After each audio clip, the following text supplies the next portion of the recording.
Again, for the sake of the jury, can you let us know what page you're on? So, Yes, I believe we are on page 43 of the transcript, clip 20, thank you. line 6. Thank you so much. Of course. I didn't see it. I didn't see anything yet. But I'm watching it from a freezing cold attorney room on a screen is amazing. But they gave a lot of they only show us coming in, actual front, and the side. Sort of. That's it. So compared to where I usually park and you usually park, can't see it until. No, nothing except the front desk. It's front desk, is it? Anyway, enough about that.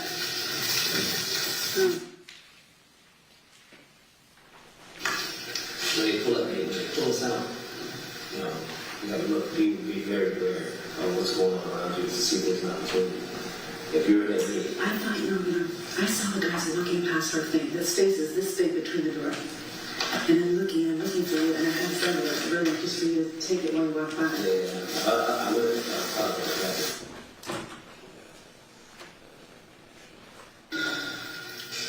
you know, I mean,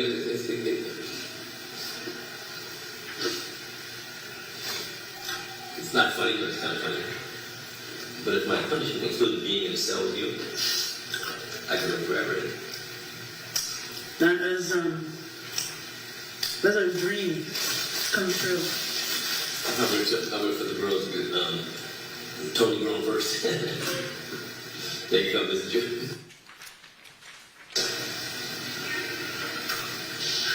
Every time the male guards come around, I'm on the toilet. Like, every time. I'm like, is it possible you guys have to come every time I'm sitting on the toilet? They do it on purpose. They do it on purpose. And then they laugh. Hello, Sementilli. Stop calling me that. See, that you're married, you can change your name. I'm planning on permanently changing my name, so please don't call me that anymore. We're gonna get out. One word on it.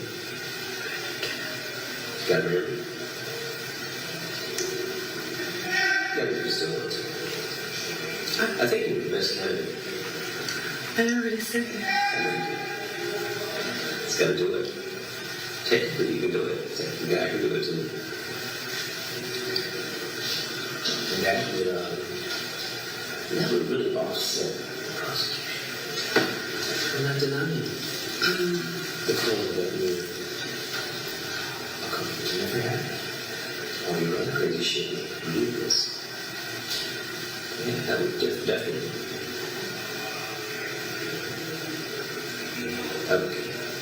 I'd be proud.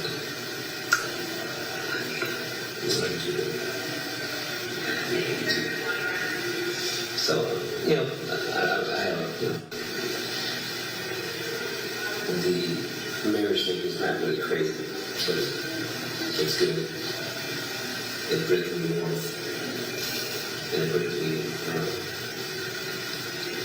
because I'm already soulmated to you, for sure. So it's basically a marriage is a step down. Really is, but it's needed just for legal purposes. If and when something happens, we need to do something.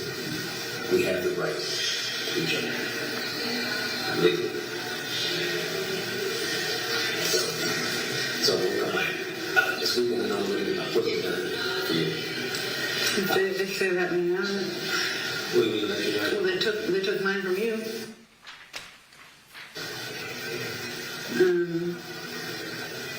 Yeah, and just interviews of me, myself, That's it. audio, and transcripts of the police car. Yeah, that was not the police. I remember that. Please I said, oh, somebody did this to us. Yeah, so that's I said, somebody talked. Yeah, I've been about our relationship. Yeah. I didn't hear the 911 call yet. They have that one. Yeah. I don't want to hear it. It's not necessary. Yeah. And that was it. And that's. yeah, it's just like a whole bunch of phone calls, like our cell phone records. No texts yet because they haven't gotten into the phone. Yeah. No text. There's no text. We talk each other. No, beforehand. Yeah, we text them, here and here. Yeah, but, I just hope there's nothing on there. Nothing else? Not that I've seen. Oh, something, there was a thing called Yahoo. So you clicked on it. And it's just how to install it. Directions on how to install it on your phone or something like that. There's nothing there. Nothing. But I don't know. On this phone, yours mine. No, obviously, I don't know. Yeah. They can't get into my phone. This is all computers. This is all computer stuff. Yeah, I don't even use that shit. The only thing you and I use is WhatsApp. Text when we start.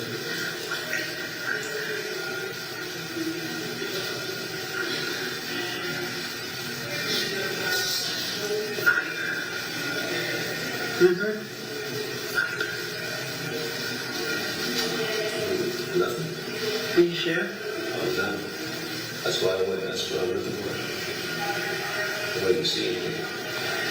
But even then, it was just going out. That's good shit. Even then.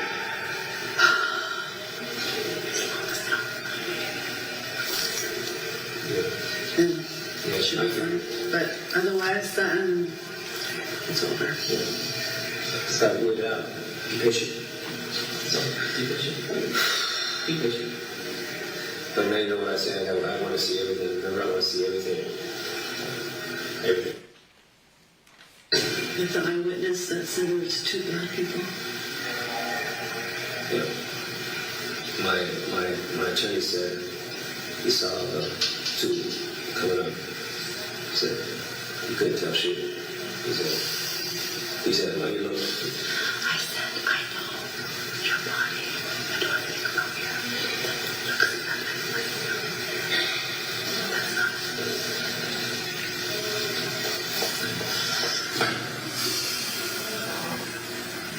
We will figure this out.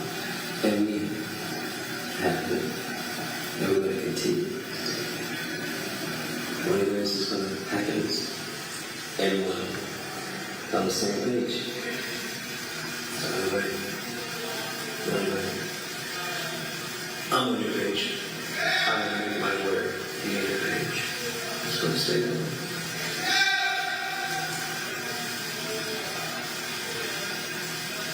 The only thing you need to do, or your guy should do, is take care of your side. The rest will fall into place. That's it. That's all. Don't. Yeah. He just needs to take care of you. That's it. All he needs to do is take care of you without putting a bullet in my head. Do that. Can't fuck it out. That's what I have. That's what my guy thinks. They have. Mine thinks the opposite. Mine thinks you're gonna. I said no way.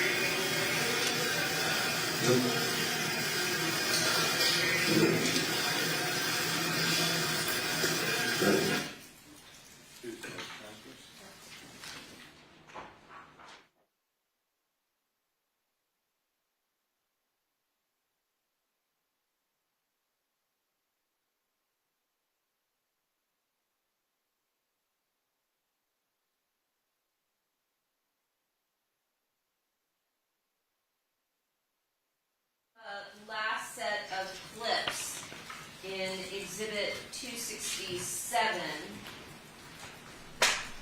we heard the defendant mention passing things through a trustee. What's a trustee? A trustee is an inmate in custody that has been given certain privileges. they have specific jobs within the facility and have more freedoms to roam around without as much oversight from the sheriffs. Including such as delivering mail and things of that nature. Correct. And the defendant also discussed her flip phone and Baker's flip phone. Was the ZTE item 120, that burner phone that we discussed last week, was that also a flip phone? It was a flip phone. Okay. Your Honor, at this time we'd like to pass out the transcripts for 268. Very good. And again, as always, is the admonition. It's for August 31st, 2017.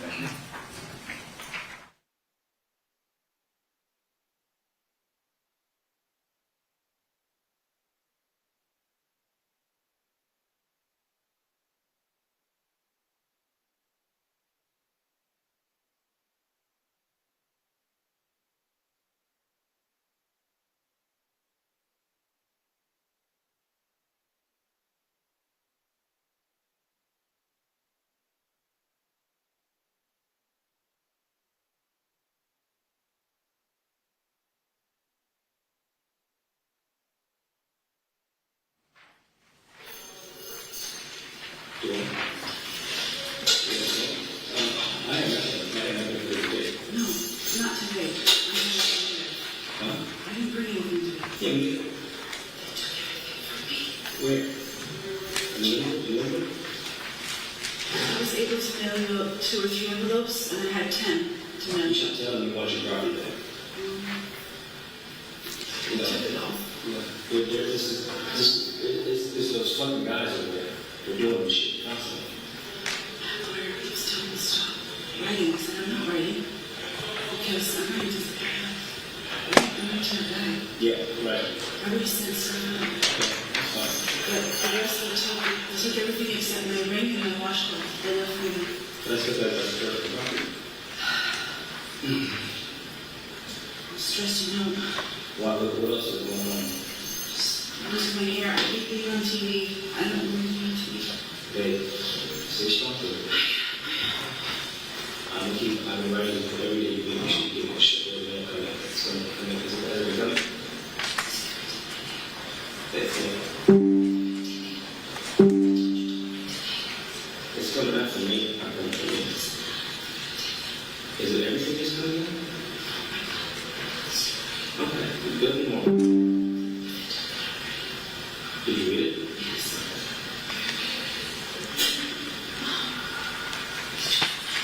Not yet. I'm just sending an email to Sandy. Yeah, I'm ready for her. I'm running out. So if I write to her or hey, either one, you'll get it. You got it. All right. They're going to keep doing it. So just don't get all these. We just don't.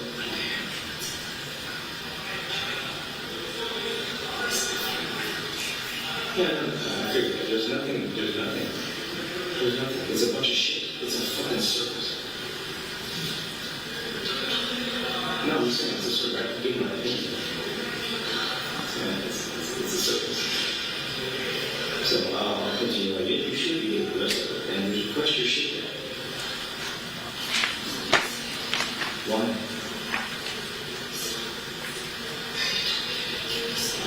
Are they working on it? Why? Whose idea is this? You see it? I said, yeah, I see it. You said it's not supposed to happen. They're going to be just here and watching you every single move. We know this They're already. using against you. They're using anything, but the only thing they're using is a relationship. So that's been established. There's no way around it. Nothing else they can use. There's nothing else they can use. And if they wanted to keep us apart, they would stick us in here. Be strong. I love you so much. I can't stop thinking about you. I love you.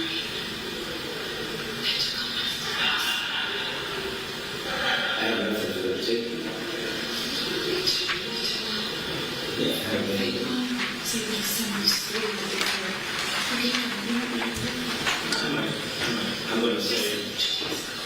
So it'll take about another 10 to 14 minutes.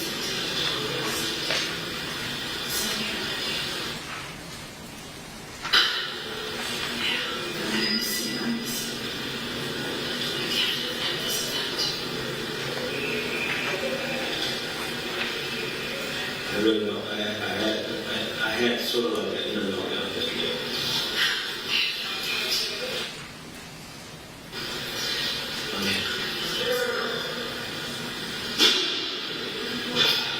Another meal.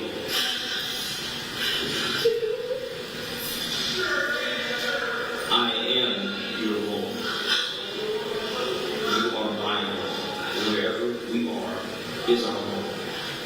Remember that. We are each other's home. They cannot take that away. Yesterday, when I was feeling pretty fucked up, you pulled me up without you knowing. And I felt it. I'm telling you, I felt this thing is crazy. Look, this thing is, it's crazy. I can't explain it. So,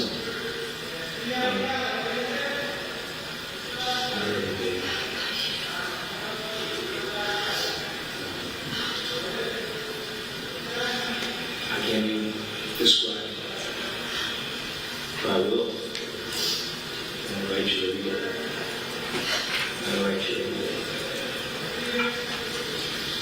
Okay?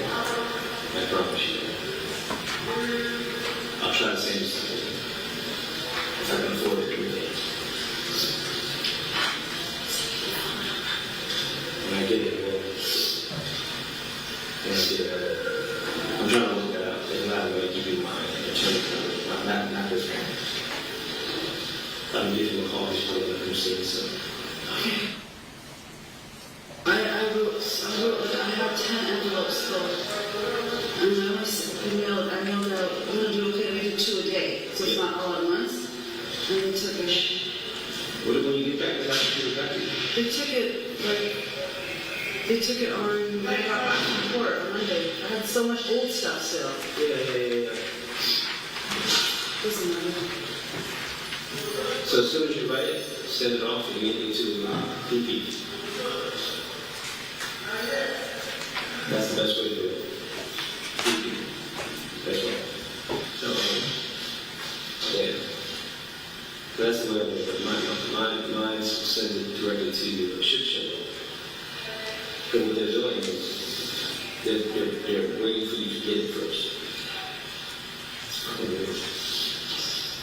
Yeah.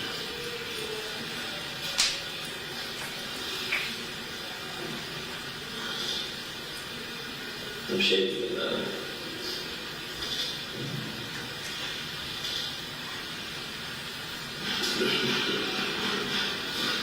So, yeah. But anyway, it's kind of funny because I don't even know what's going on. I agree with that.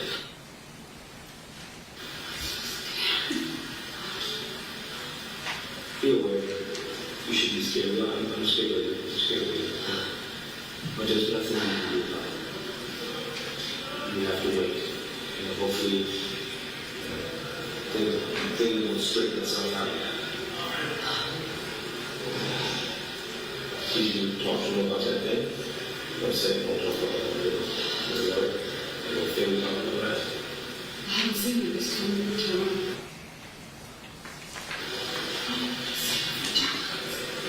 Just saying, I'm sending you for you.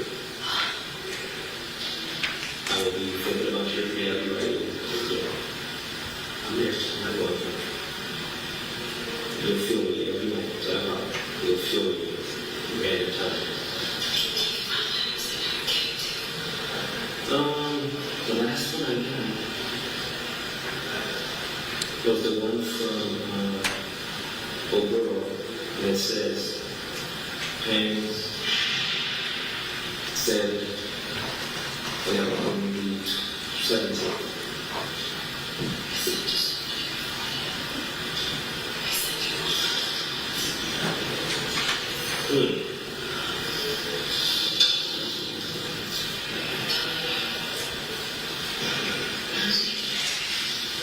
See what happens in the next couple weeks.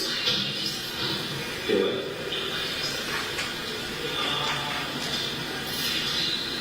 It's going to be time. I don't know what's a good time. Your times you set a sketchy, right? Unless we get a time or something. The only thing I would work on that is once a week, maybe this week a message. And I can check it. I can call whoever it is and ask them if they're anything to do. There's an update every time.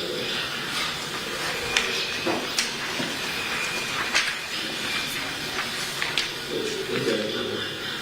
Yeah. Okay.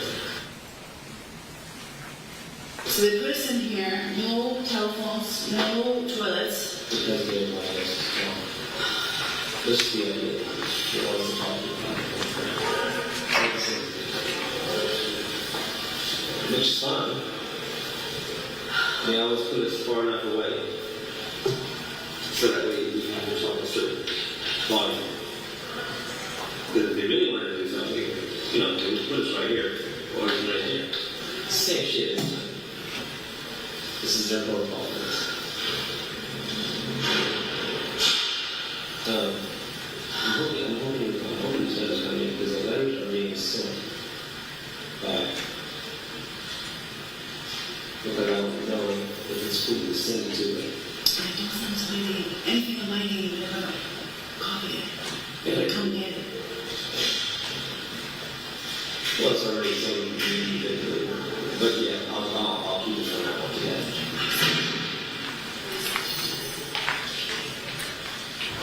I sent it to your page through mine. Because right now there's only one. But my thing is, sometimes do this. Send me something PG directly from you to me. Just smiley face. And I want to see the color. Just touch it. They work? They were to you. Yeah. From me.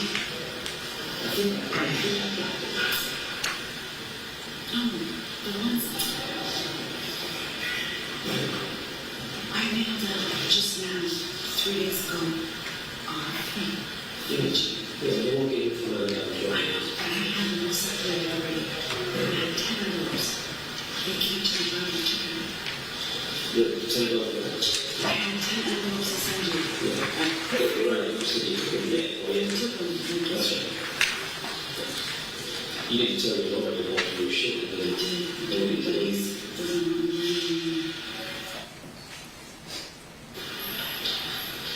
See again? I told mine too.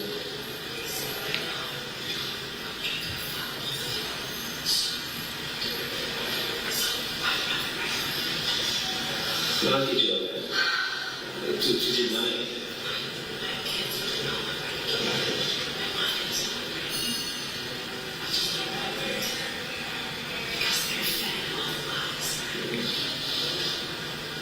Just like everything on the news.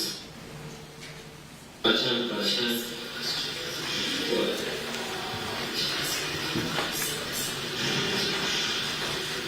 Yeah, she's trying to do her business. No, just cut that off.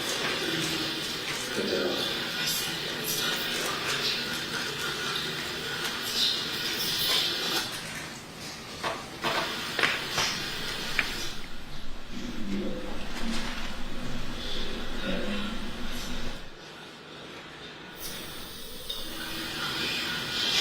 You can't tell me that.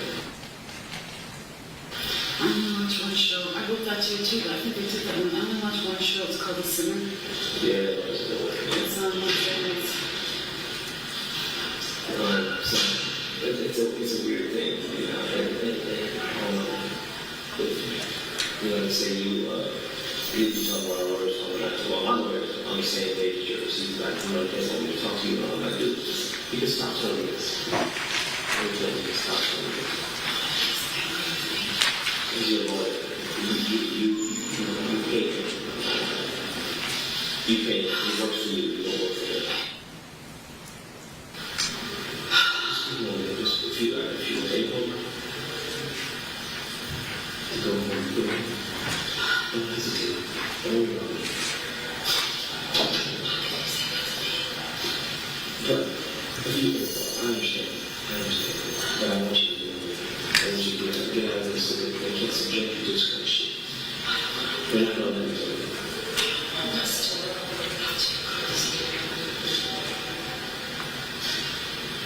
Well, I wish our teams would talk to each other.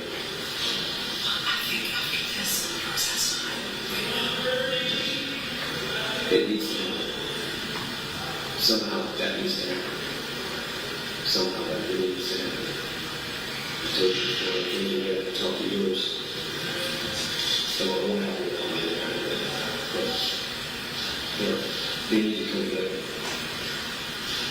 Because this is going to be a fight. You know, everybody isn't sick to be a problem. So,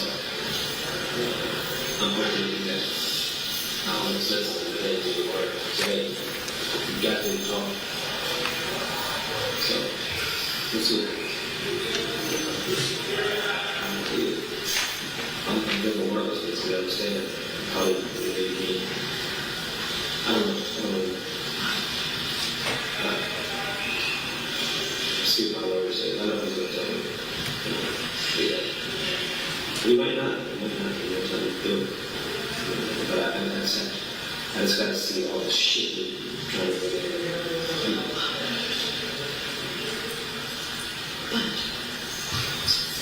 Right.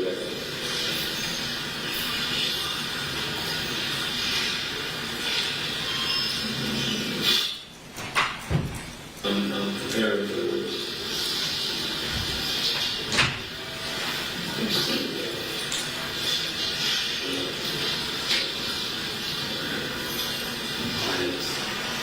Look at every possibility. We have no idea what this is like. Because we are people.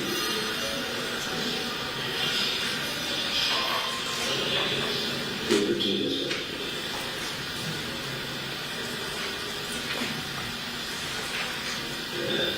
Can't say it.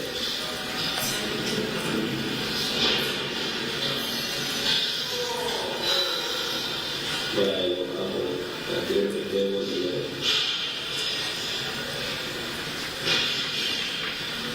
Something that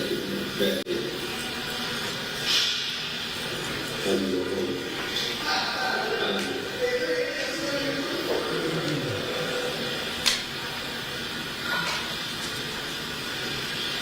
I didn't want that one. Just a lie.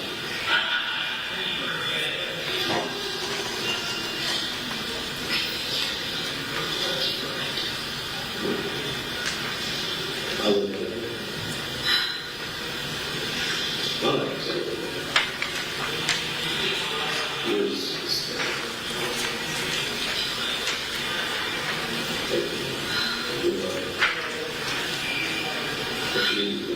the kids are here. 35 ball and 20. Wait. I'm never going to stop looking forward. If something can stop this due process shit, it's not for our fate, especially not mine. So, I want to figure out something.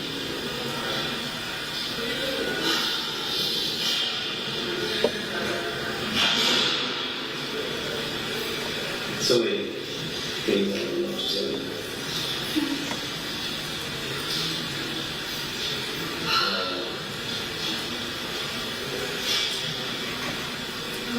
I wish you were in Costa Rica.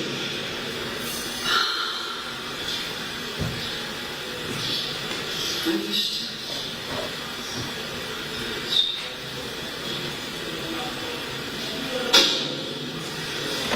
Yes.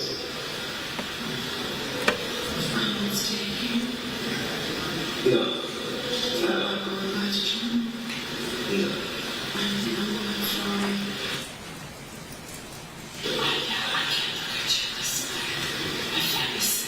No. I do care, but I know why you're doing it. I understand. Oh, I don't know what I was going to say. I don't know what I was going to say. Another thing I do is I keep a document protector away from me. Anything that I don't want. Looking to have someone out of other people holding it from me that moves around constantly. Now they're gonna look for It's all gone now. It's all gone now. It's too late. It's all gone. Everything's gone. You know, but they want to read all my new shit. But I'm still. So one option. PP. Tier PP. If I ever change PP, it's because they're either going somewhere or something like that. Yeah, but usually by the time I'll get that information, it's 14 days later. And you have 14 days of possible stuff that's coming in. Yeah. So that's why I like doing it. I know, but You see my point? I write down and I'm like, she's like, what to me to find out how to release them. good, bro, trying to find out. Yes. Which one is this?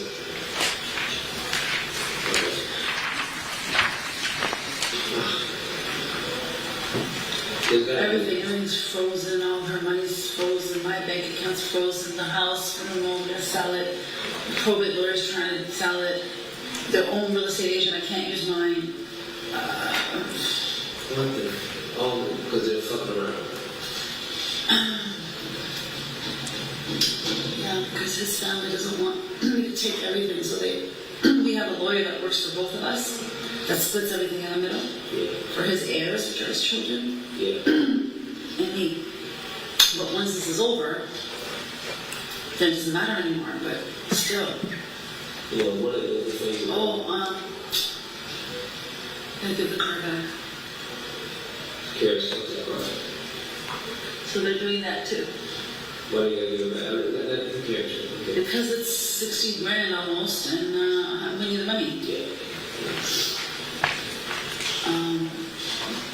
The lawyer, the probate's not gonna pay for my car. You know, it has to be family bills that are paid, half and half. I sent you a lot, so. Within the last week, right? Yeah. Yeah, it's gonna be a couple of days. I hope we get them. It's like, 'cause if you don't, it's like, I don't even want to write, like, I write, but I know it's not going anywhere. I know you're never going to see it. Yeah, so just go, no PP. For now. Let's see what happens. Just I swear I sent you now. Already, because I check it there, right? Before I send it, I check it. Already, they sent back one paper, and it was the one with lipstick on it. Kisses. they send it back. Yeah, because you know, it's contraband. You can't put lipstick, you can't put kisses in it. It was lipstick. All right.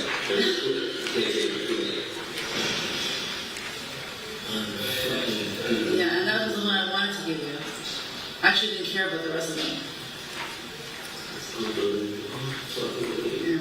So you're not going to get half the shit. Because I drew on all of them, I kissed them all. Okay. Sorry, I feel it anyway. And seeing you was just fantastic. Seeing you was fantastic. Sorry. So I agree. Huh? I'm so angry.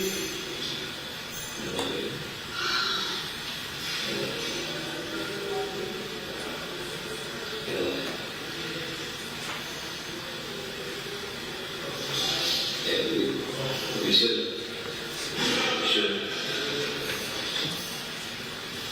Do it.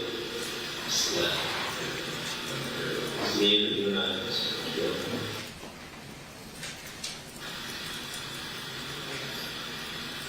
So we're gonna tell them, we're gonna tell them, how are we gonna tell them when we get married? We're gonna do this. Then you're gonna be officially disowned.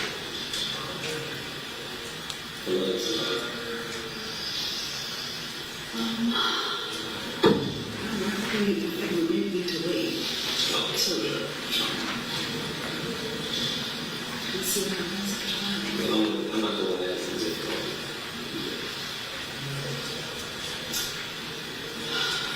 I can't testify against the judge. Not that I would never. That's an say about that.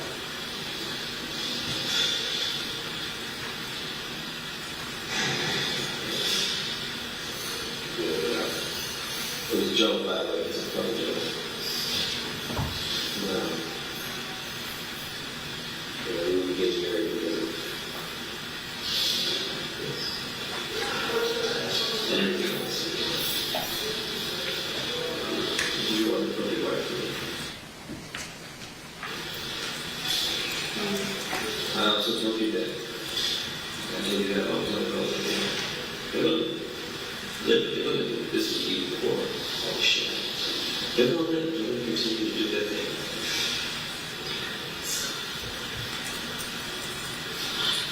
They will be okay. Give them credit. Give them credit. They will be okay. They love you. And you damn sure love them. It's a good thing. It's a good thing. That doesn't kill you. Make you strong. This will make you guys smarter, real strong and resilience. It will. Don't get me wrong. Eventually, one of these days you're going to have to, you're going to sit down. You never know how you feel about it. You never know how you feel about it. They're going to let you know how they feel about that. It's going to be deep. But they're going to be on their way for their lives. Wonders. They'll be on their journey. And whatever that journey is,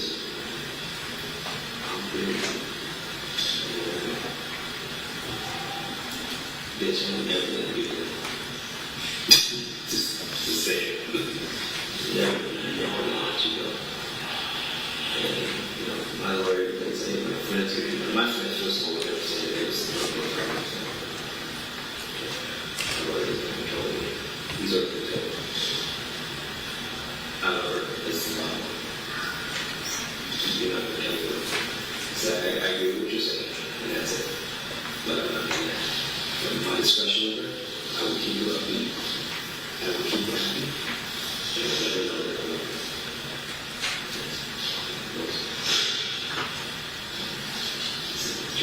I know. It's all me. I got it. I said I'm going to take care of her. She's more important to me than my fucking ass. It doesn't. It's cool. But I'm telling you, this is what I'm saying. So let's say it goes great. You find it out. You can never come back and be in that position and get in this stuff that you could possibly do that. Because it's not that chance. Because you're never going to do that. So you must take advantage of everything and enjoy it. Because it's a one-time game. One way or another. And it's the same thing for you.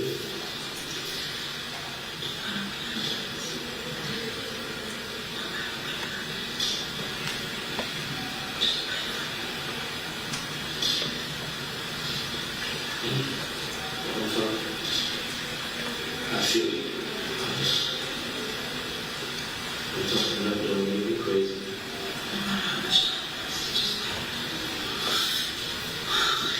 That's what you know.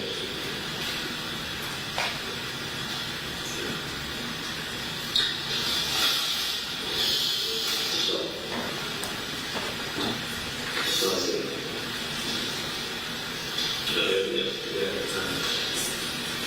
there's no reason for you to be in this situation. So now take it. Work with it.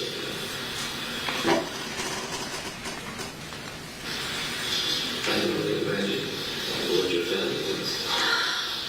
Because I think it's all about your shit. I don't know because I discussed anything with them. But you can't. But of course everyone else can. Yeah. So it's always a one-sided deal. Yeah. That's why I know in my heart. I know it.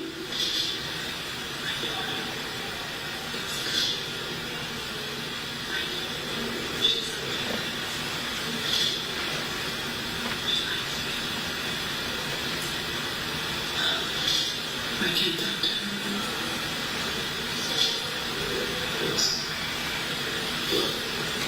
Huh? Sit. I can't hear you. I'll sit. Oh. You can't? I can't really talk to her about it right now. No. But I think she's probably the only one that... He's got Everybody else, believes the worst, so... That's why it's really difficult.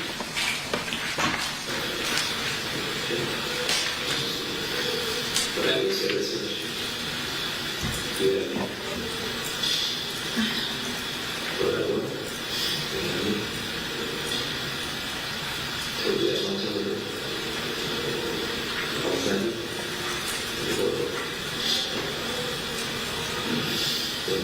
So, because, after dealing with all this, the rest of it's small shit. Let's build this thing. Nothing else really done there. The rest is doing. The rest, the whole life has changed. It's not there. And I gotta build something. You gotta build something. Something. Something. No matter what the outcome is, good thing to do.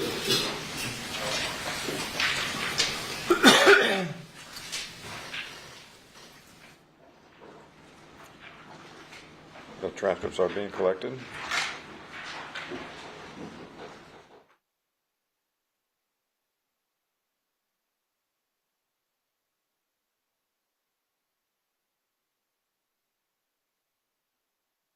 course, this date of Felicity, because I'm referring to their PPs, sending through things through the PPs.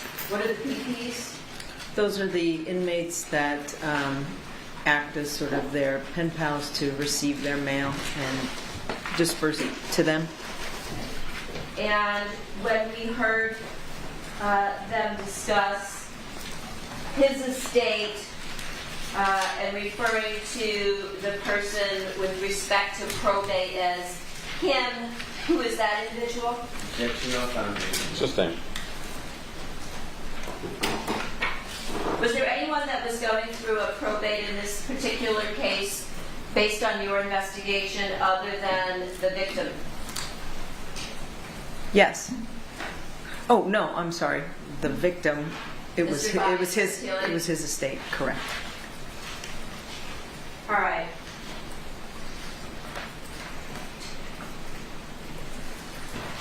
We're going to have the next transcript. It is approximately 6 minutes in length. This one's dated 11/2/17. And this one is identified as Exhibit 269. Thank you.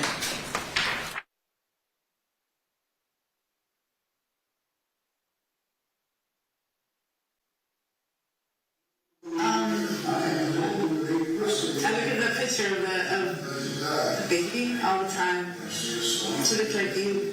She does. Your sister told me she looks like you a lot. Yeah.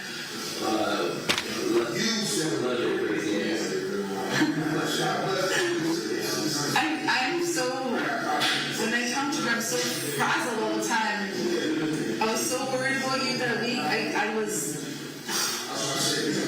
so worried. I want to go home.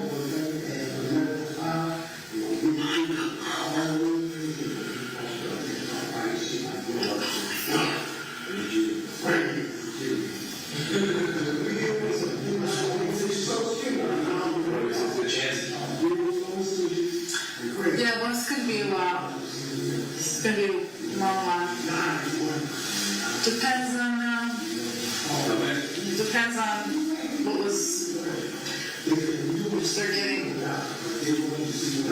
Yeah. I don't,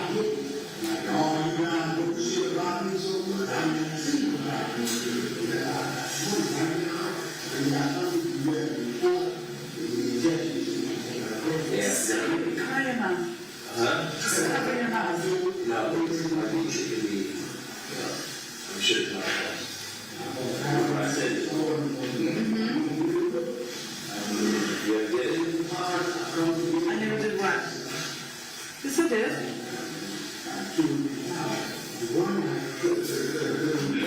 Yeah, today. The whole thing.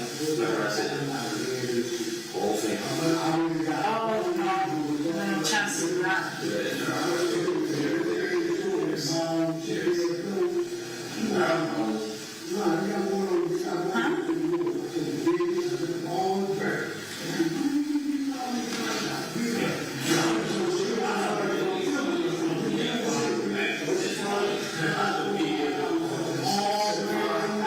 But it's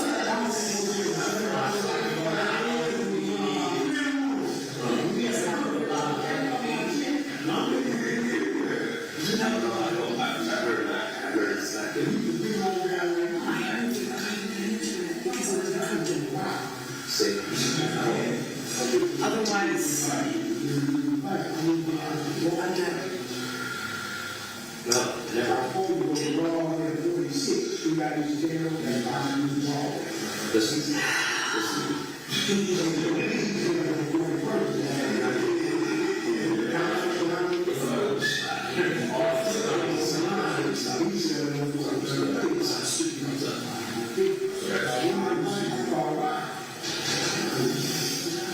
Somehow.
Because you started now.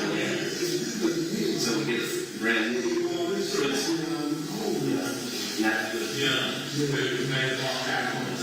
Wrote one last night, but that's going to use my info. Check some. You'll see it. It's on the way. Can't use it now.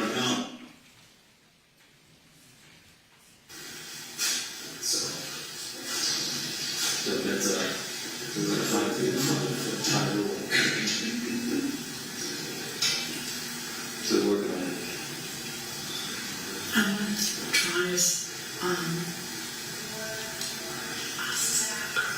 Yeah. because they do 3 ways. Yeah. I'll ask them if I can do it through them.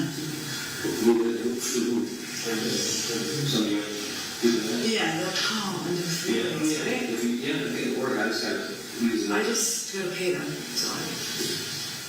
So yeah. Well, I do favors and shit. I'm 1,000 people. But I'll wait till you get all that stuff, Yeah. and then when I know we can pay them, I'll mail you the. Right. But I can't tell my No. or my. They're to do this. Oh, no, absolutely. No. Absolutely. No. They're going to be watched anyway. People will be watched anyway. My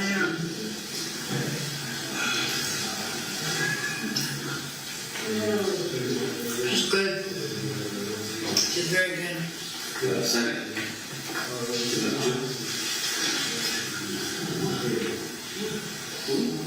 neighbor? Oh. Look at, I gotta put your initials on. Really stop. No, I saw that. That's why I wrote back to you. I get a tattoo your initials. I'm doing the same shit. You're not watching that with my sister, man. Yeah, what day is this tomorrow? Friday? Same time. Okay, I'll try.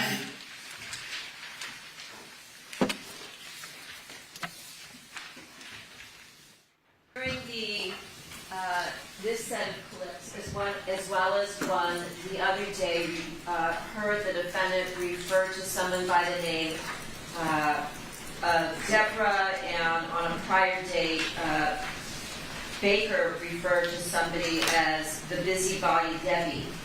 Is there a Debbie or a Deborah in this case? Yes, it's Deborah Obad.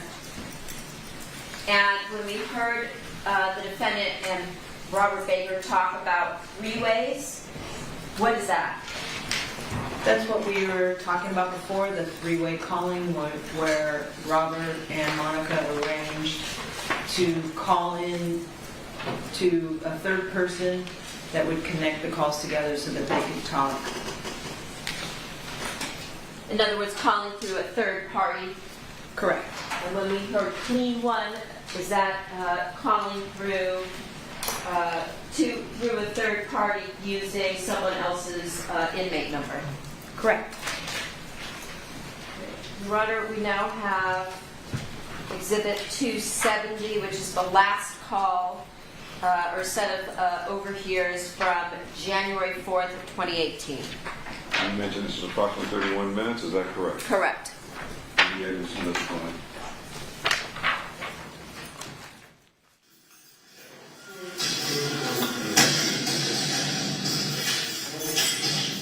They took you the furthest away from me. Of course, you know. I'm sitting right here. You know, routine. They're right there. We get going as of today. No. I'll get a new one. But what about all the other stuff? Oh, he'll get there. He took prison time, so.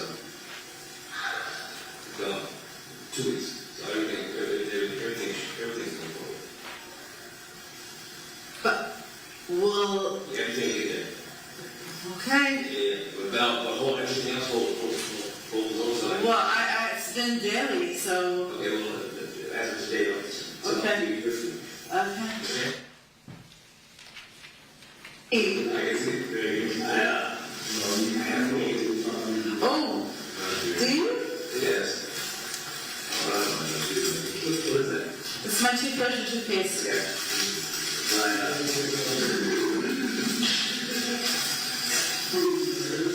How did you accomplish that? Yeah, come on.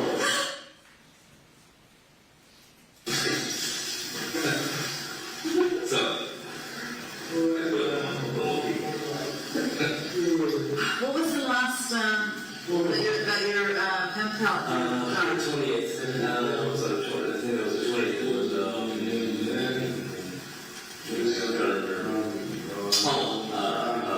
let me see. Huh? Yeah, that was Oh, yeah.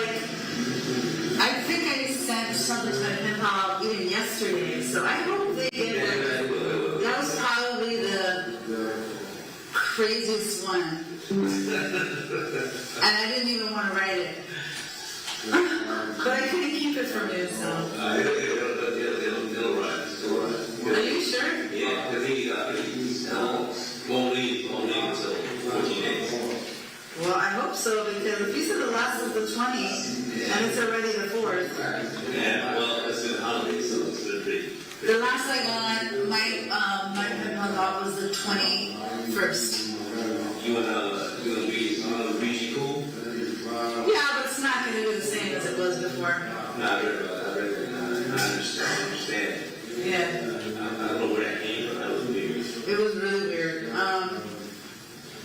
Your thoughts? My thoughts are, Young, dumb. yeah, young, dumb. You should be getting a whole lot of, a lot of stuff. You get it? I got up to the 21st, I think. Wow. So you get started 3-4 days. Used to. So yeah. What to tell you? The clean one I gave you, probably won't be, that's the same one to that same thing. Did you get that? Oh wow. Clean one? No. Good one. Oh wow, that didn't happen yet. No. That should have been already. Huh? That should have been already. I might be there anytime yet. Oh yeah. Sporadic. Sporadic. I don't know. I think that, I think I need to get a new pen pal anyway, and you should too. Alright, well, Just to see, say Pete.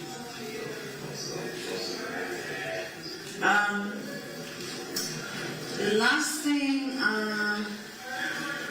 she said, Pete said,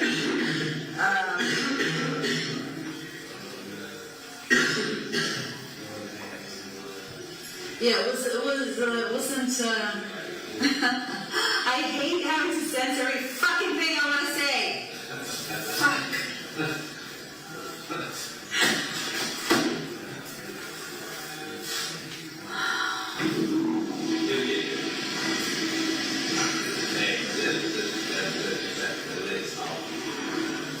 It is. So,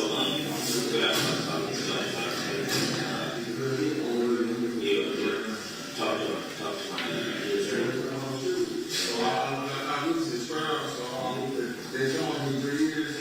Apparently, mine's been talking to yours a lot. Yeah. Yeah, so far, all good.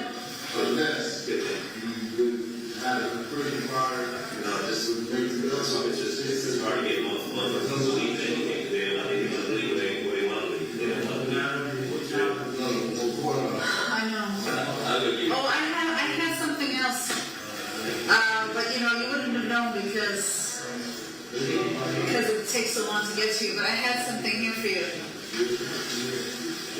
I don't know if they'll let me pass it to you downstairs. Unless you put it on the stage. No, I'm going to tell them. Give it to them. He'll do it.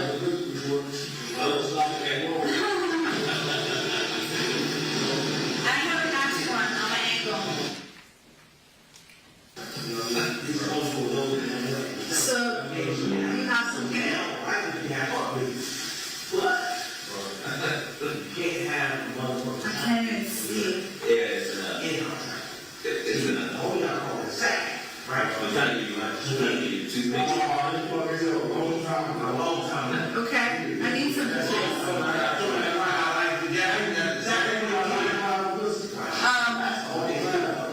Just leave it for me, I'm sure.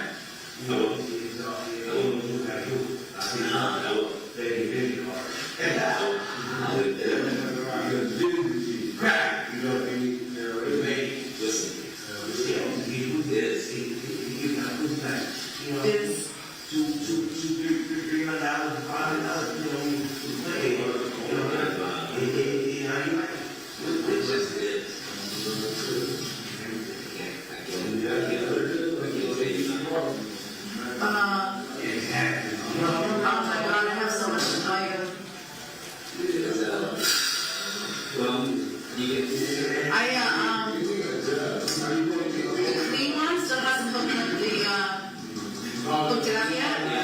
But we need to do that. Like, we need to do that right away.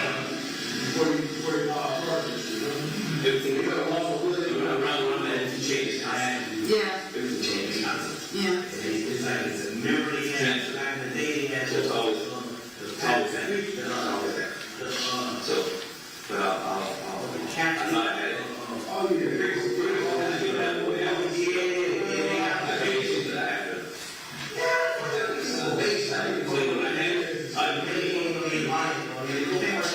I still have the ability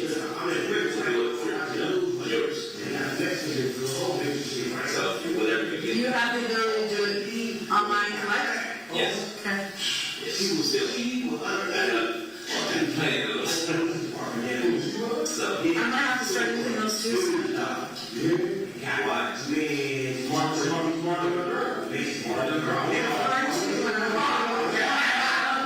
hard to get.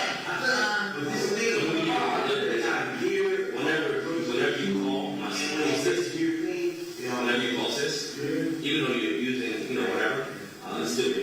It's still you. They know what it is. So it doesn't matter. You don't know. No, it does because They still know. They still know. it doesn't matter. I just don't want to give them anything. They're not. Like my team, they don't know that. Yeah. They don't know that. Money. Okay, because if they do, they're gonna, I mean, eventually they're gonna. Yeah. I just haven't said it. I wasn't asked either. I'm not gonna say that. I was asked on the mail that I do get from you. I think I have 2 or 3 envelopes and pictures. That's it. Yeah, that's all I have. And so every time he comes to visit me, he wants to see them just to make sure because they haven't seen them, so he wants to have the exact same what they had. And but I just when he comes, I always forget. But listen, there's nothing in it about the case, so. They should know that.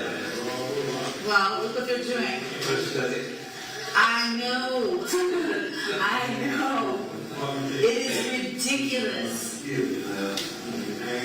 And someone's gonna pay. Someone is gonna pay for this. I know.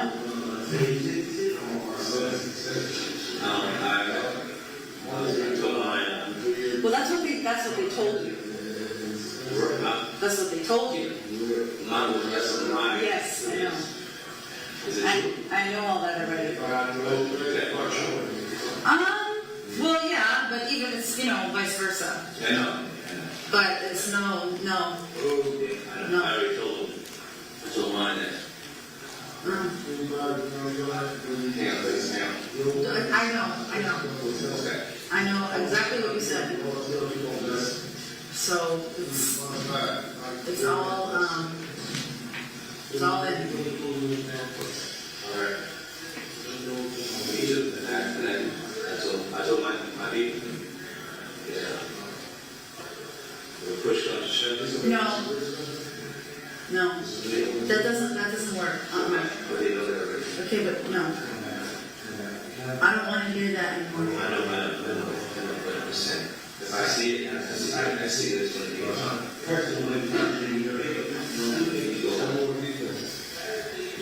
We are going to go home, and then they're going to pay for this.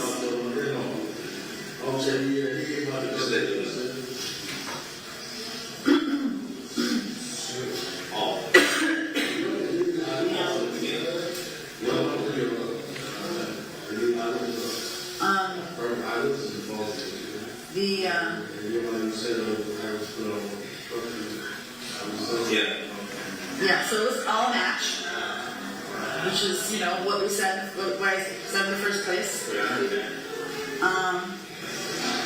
I have nothing to hide, and I don't care how many informants they put on me, because what I say is what it is. So. But, I feel okay about everything. I just don't want to be in here. Well, I don't want to be here, and I hate all those women. I hate them all. The reason why you have no bail is because they know that if you bail out, you might just get it. Yeah, because of the Canadian laws. Yeah. No extradition. Yeah, that's why I got you on no bail. That's why I got me on no bail. So I don't care. You ain't going out on anything. Okay.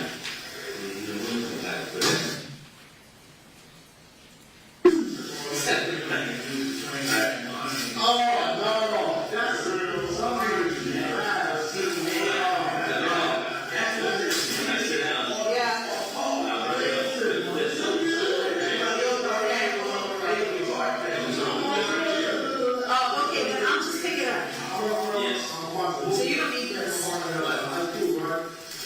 We exchange. No. This is what I need for you.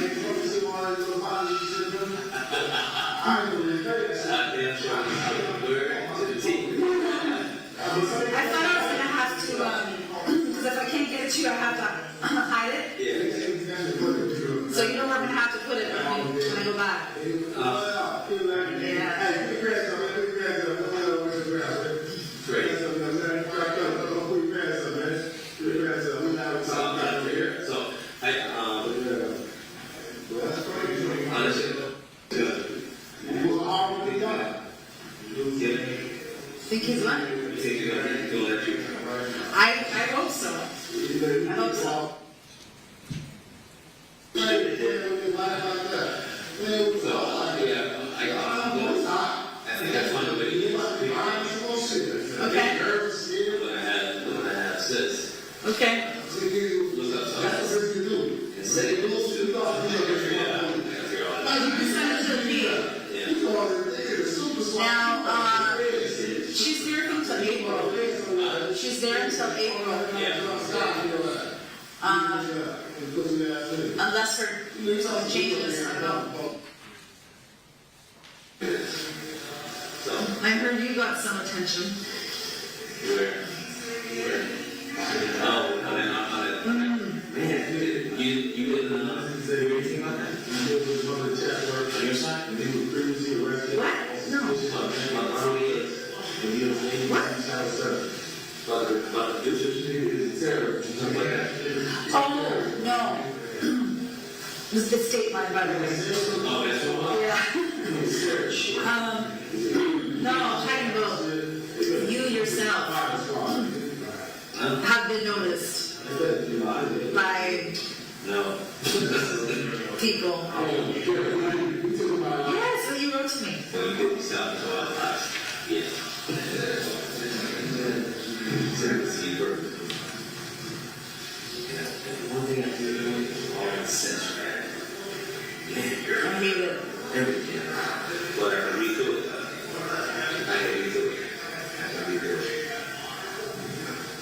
Problem is, things taking all over the place. That's the time. We want to cover so much. So, I want to cover a lot, actually. I looked at your, every time. That's the only one, my card, is the only one that I have with me. The rest are stored in other places. Yeah. Yeah.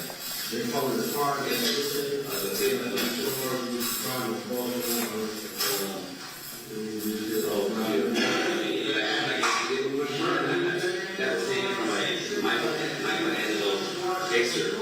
I think the first line was more Latin than it was Italian, but the rest was all good. It made sense. No, I can see that. That's why I love it so much. Did you get my? Did you get my Christmas song?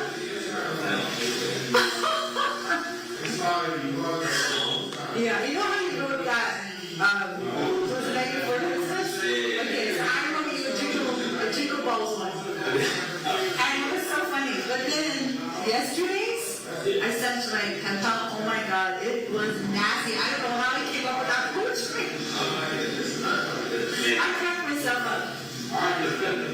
But it was good. It was good. That so good that everybody copied it. Because my friend comes goes to court with her husband. But I'm trying to. That's what I'm saying about minutes and stuff. I'm trying to cut down things that. Like I call everybody collect. So. So we can. I plan on this call. I think I'm just call myself. You tell me if I'm right or wrong. I think I should just call my sister on Saturday. Yeah, that's what I thought. You want to do that? Yeah, but that's what I thought because then I was reading something that's said why is there no check-in or anything like that, and I thought it was Saturday. Yeah, because this is good to know that. Yeah. You know what I mean? Yeah. So, because the way I study exists is, and I think you might want to do it too, and I'll verify it, is the way I had it set up was, if there's nothing, then I call her, and sometimes she didn't. So if this doesn't go, that's cool. And if I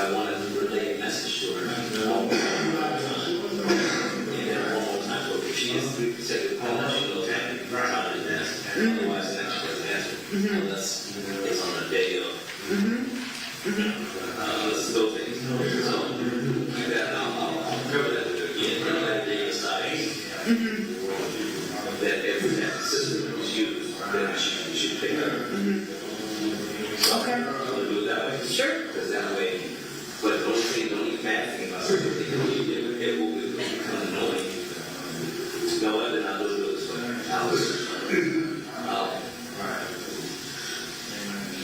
I'll do this.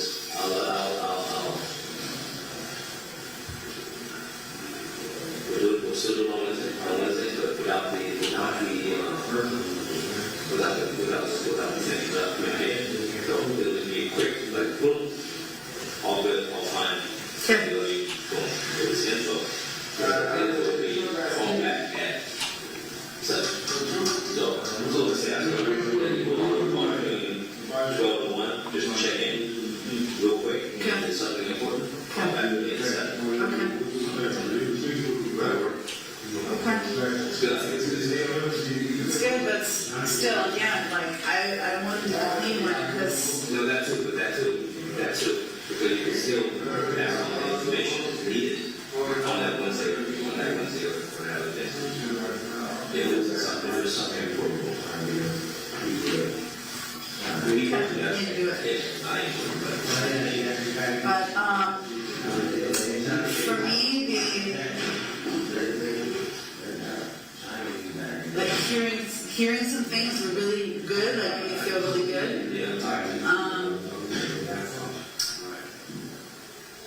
We're even there really starting to believe. So it's good. Who is you? No. On my team. Oh, really? Yeah. Okay. Well, my Really? Yes, I think that's. changed. I think it's changed, but I also think that it's being done without a purpose. No, what I'm saying is this.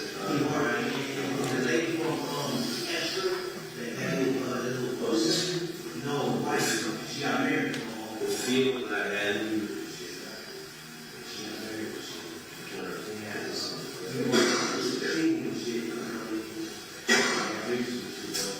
My team basically said this. The only thing they have allegedly is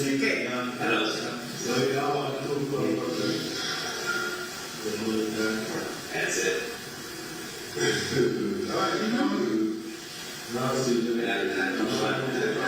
Well, that's why it's so ridiculous. Have you looked over everything? Oh, I have, and I was laughing. I'm begging. It's ridiculous. Yeah. Because I'm wearing short skirts and I'm being promiscuous. So that's it's ridiculous.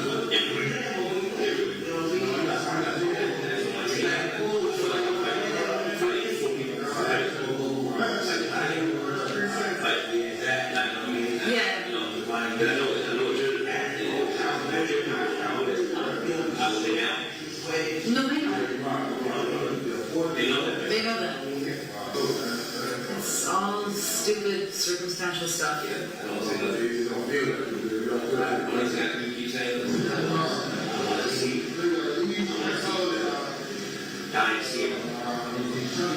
I have.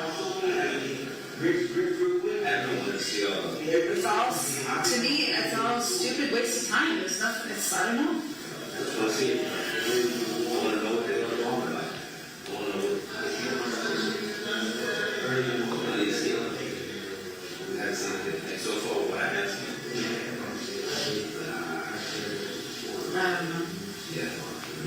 I don't know. I don't see how. I told mine.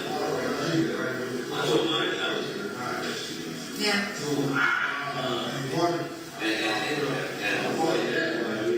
What I always do is the same shit. It's just so, it's almost funny because it's just unbelievable. Well, your case has to do with Yeah. That's all Yes. they Yeah. And I said one thing, I said, it makes no sense because worth more Yeah. than, that makes no sense. I know. It's That makes no sense. ridiculous. And they want me, and they figure for me, we can meet her. Yeah. I said, first of all, you guys are insane. You're fucking insane. Yeah. All over the bullshit. Yeah. And never had me here because he never understood. And then, you know, I told my connection that, to get you, to understand.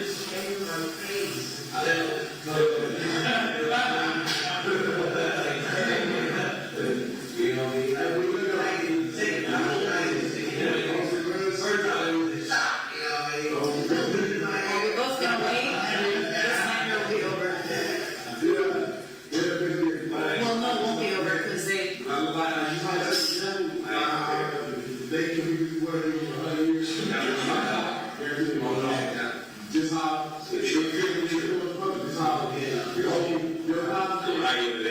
Okay, well that's why.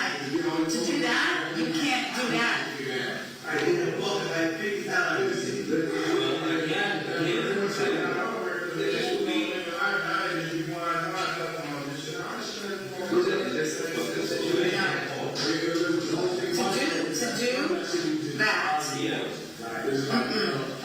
And that's what we want, so.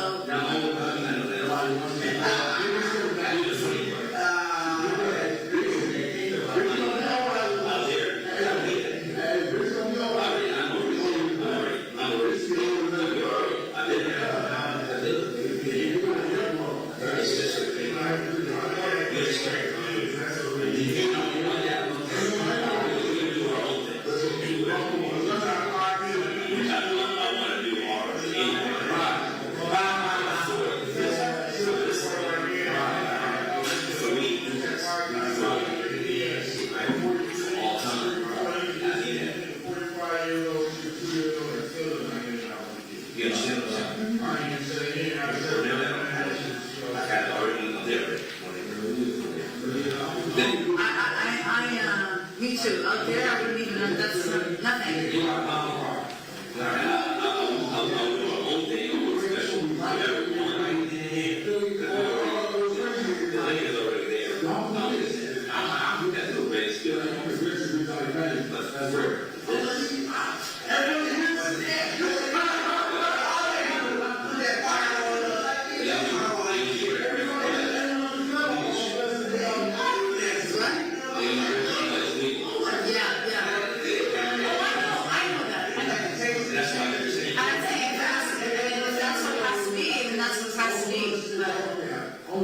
That's why you can't do anything stupid.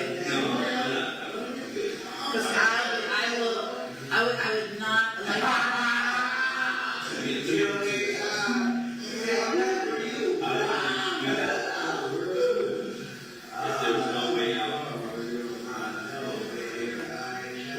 Still no, because then we'll just do what we have to do.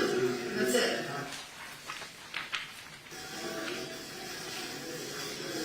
Hey, don't pass anything? Oh, it's just stupid. You pass anything? No, you just thought you don't pass it. You want it? They took it. They took it.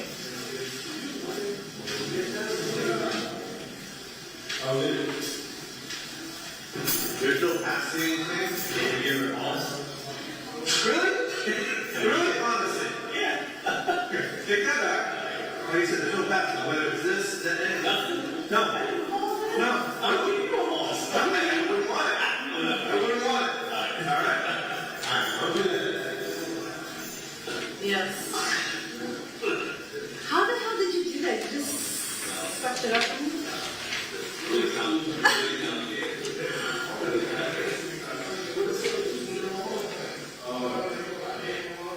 Because I'm looking at it.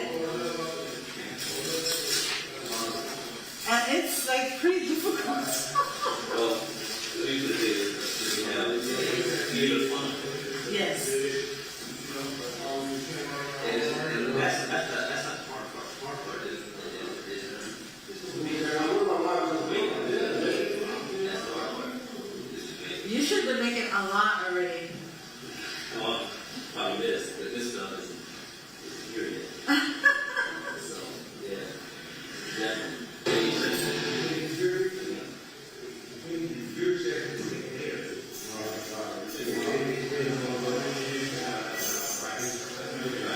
Yeah, I'm away. Just leave it in the chair.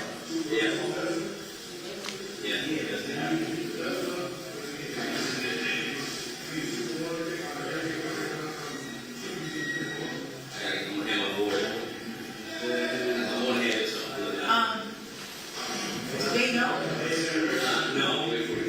Oh, but they don't know? No, about that.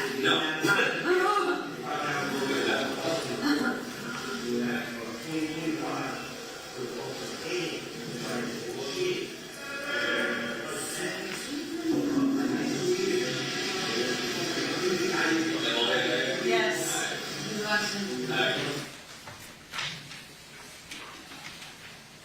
You have to tell me. Inside the wreath? What did it say? Because I couldn't figure it out. Inside the Christmas wreath? Around. Oh, yeah, there's I mean, I got a few words out. But I was like, hey, someone, can you look at this? Some fresh eyes. I didn't look at it. I got all the same things I got. No, there was something I couldn't read. And I knew it. I turned it every angle. I just couldn't read it. I would have to look at it. I just said link in there. It says I had stuff everywhere. I think it had your name. Yeah. And then did it say something? That's yours. Yes. Did it say something will always or something? No. Yeah. Okay. That's it. Okay. It was a sudden to my mind, but it's funny because they just talked about I brought you Kool-Aid. I guess I can't give that to you either.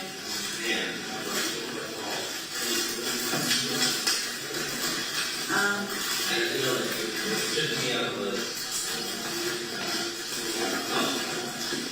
for as long as I was in the was our dynasty or I lived to be 120. There's two things I know, no matter what happens, is when they brought you in, first time. I remember that. I didn't think I was gonna see you either. I'll never forget. It was just like everything was one way. And I saw this.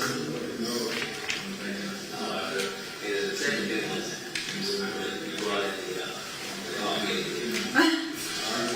So that was no one had sleep. You just did it. You wasn't having it. You did it. Yeah, those things. The only thing that makes sense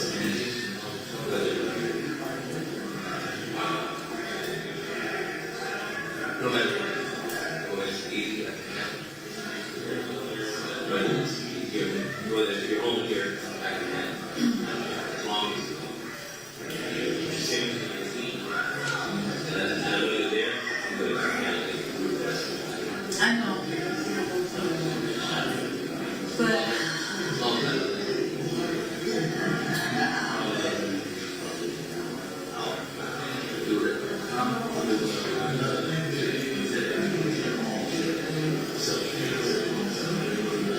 But the good thing is, you got a good idea what's going on. I'm off and I'm in the dark. The good thing is, you feel you got it. yeah, that's why I would love to. I would love to. So, because I know that you would understand more. Yeah. So that's why I'm trying to make this clean. That's why I don't wanna use. You know? No, but even then I was. Thank you. Collect the transcripts, and upon the collection of the transcripts, we'll take our morning recess. And for the record, say and spell your first and last name, please. It's James Fillmore. James is common spelling. Fillmore, Fillmore. Good to see you. Thank you, Honor. Mr. Fillmore, what was your occupation on January the 26th, 2017, I was a detective. for I was working with the what agency? I'm sorry. LAPD Thank you. Go on. in a Valley Bureau homicide unit. All right. And at that time, how long had you been a police officer? It's 2017. That would have been like 16 years, 16, 17 years, something like that. And how long did you remain a police officer? 20. Till 2020? No, 22. And 23. You retired at that time? I was terminated. Going back to the date of January 26, 2017, what was your assignment on that day? I was in the Valley Bureau homicide unit. Right. And were you familiar with the investigation into the death of Fabio Sementilli? Yes. Who was in charge of the investigation for robbery homicide at that time, if you remember? When I was involved in the case, robbery homicide wasn't involved. I was with the initial team. The lead investigator at that time was Gene Parshall, who's no longer with us. Rest in peace. Yes. And that was out of the San Fernando Valley, is that right? Yes. Okay. And what role, if any, did you play in that investigation? I was involved with I was in the squad that was called to the scene. It was our call, and so I was at the scene. So you were at the scene of the murder Yes, sir. on the day it occurred, or some other time? I don't remember when it actually occurred. It was determined to be occurred, but I was the first group of detectives at the scene. And did you remain assigned to that case for some period of time? Yes, until it was passed to robbery homicide. Okay. And how long was that? I couldn't give you an exact time. A few. It wasn't long. Okay. You're aware that the decedent, Mr. Sementilli, had an autopsy, of course, correct? Yes. Did you play any role in that autopsy? I went to the autopsy. Okay. And if the date I have of the autopsy appears to be January 26, 2017, does that sound right? I can't remember the exact date. Okay. But, For what reason did you attend the autopsy?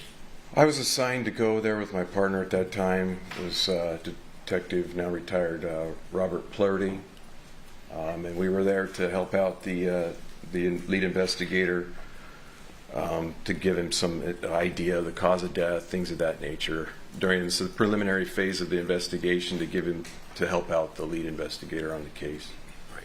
Is that because this was a criminal investigation as opposed to just a natural death? Correct. Okay. And you said that was Detective Parshall? It was Plerty. No, I mean Parshall was your supervisor at that time? Your Honor, that misstates the evidence. What's your question? I'm sorry, sir. I thought you said you were working under Detective Parshall at that time? Detective Parshall was the lead investigator. I went to the autopsy with Detective Plerty. Sure. And were you assigned to go there by Detective Parshall or someone else? Yes. Okay. Had you ever attended an autopsy before for that same reason or purpose? Yes, I had. And about how many autopsies had you attended before that day? Maybe 24. Did you have any background or training in medicine or autopsies, coroner, office, anything of that nature that prepared you to attend those autopsies and this one?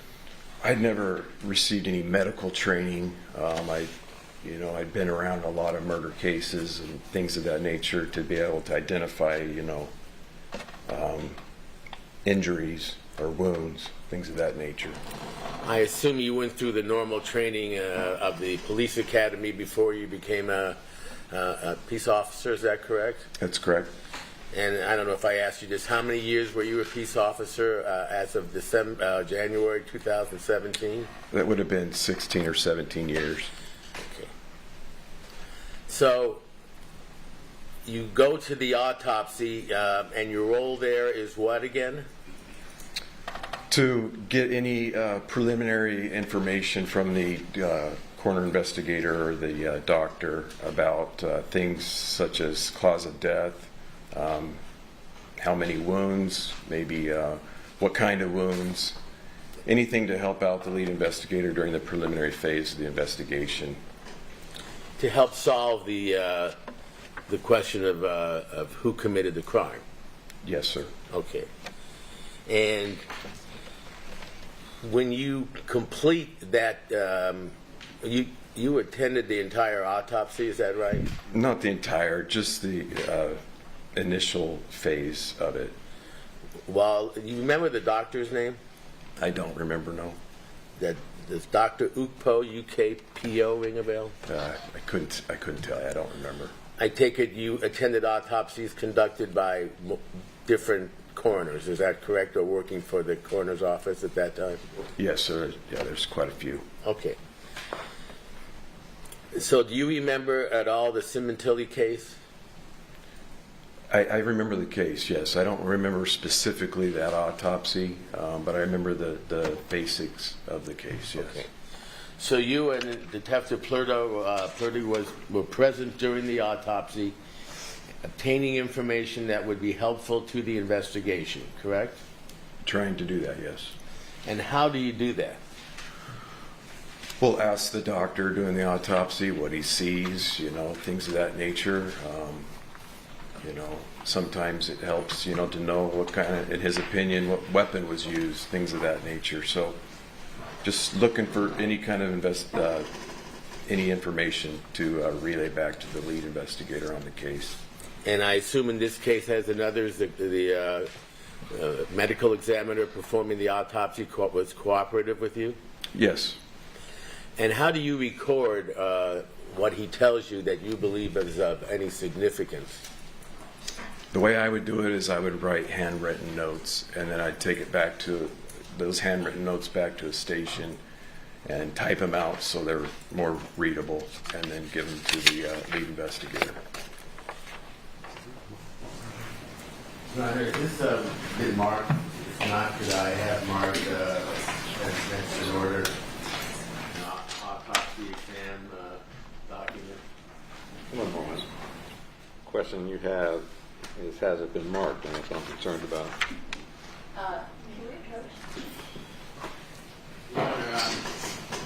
I'm going to show the witness what's been marked as Exhibit 621. I'm going to object, no foundation at this point. You can show it to the witness. It's overruled. Mr. Fulmer, would you take a look at this item that's been marked as Exhibit 621? Read it over to yourself and let me know when you're finished.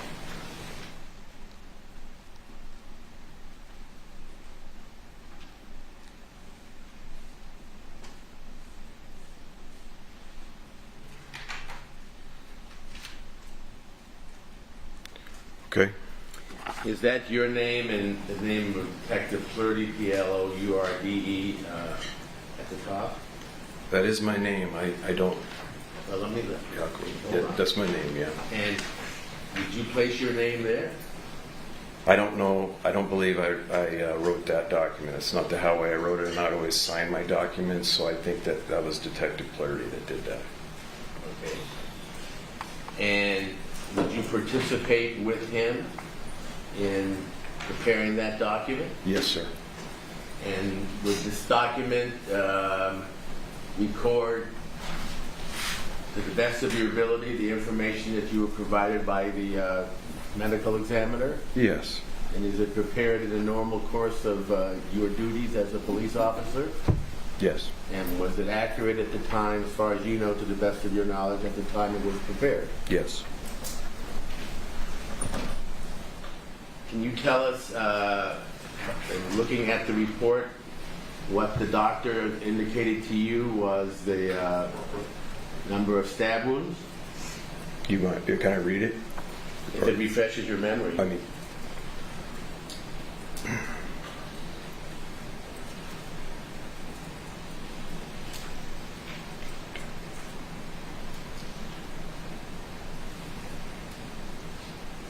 Seven total stab wounds?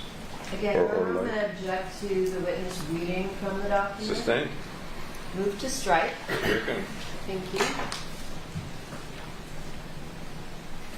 But this does record what you and your partner prepared at the time that the autopsy occurred or shortly thereafter. Is that correct?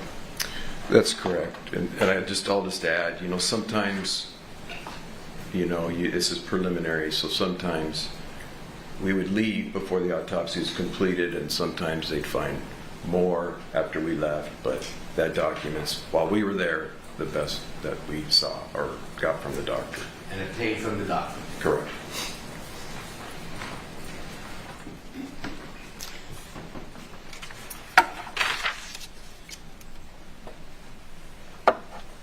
Did you have any more contact with the doctor after you prepared the report?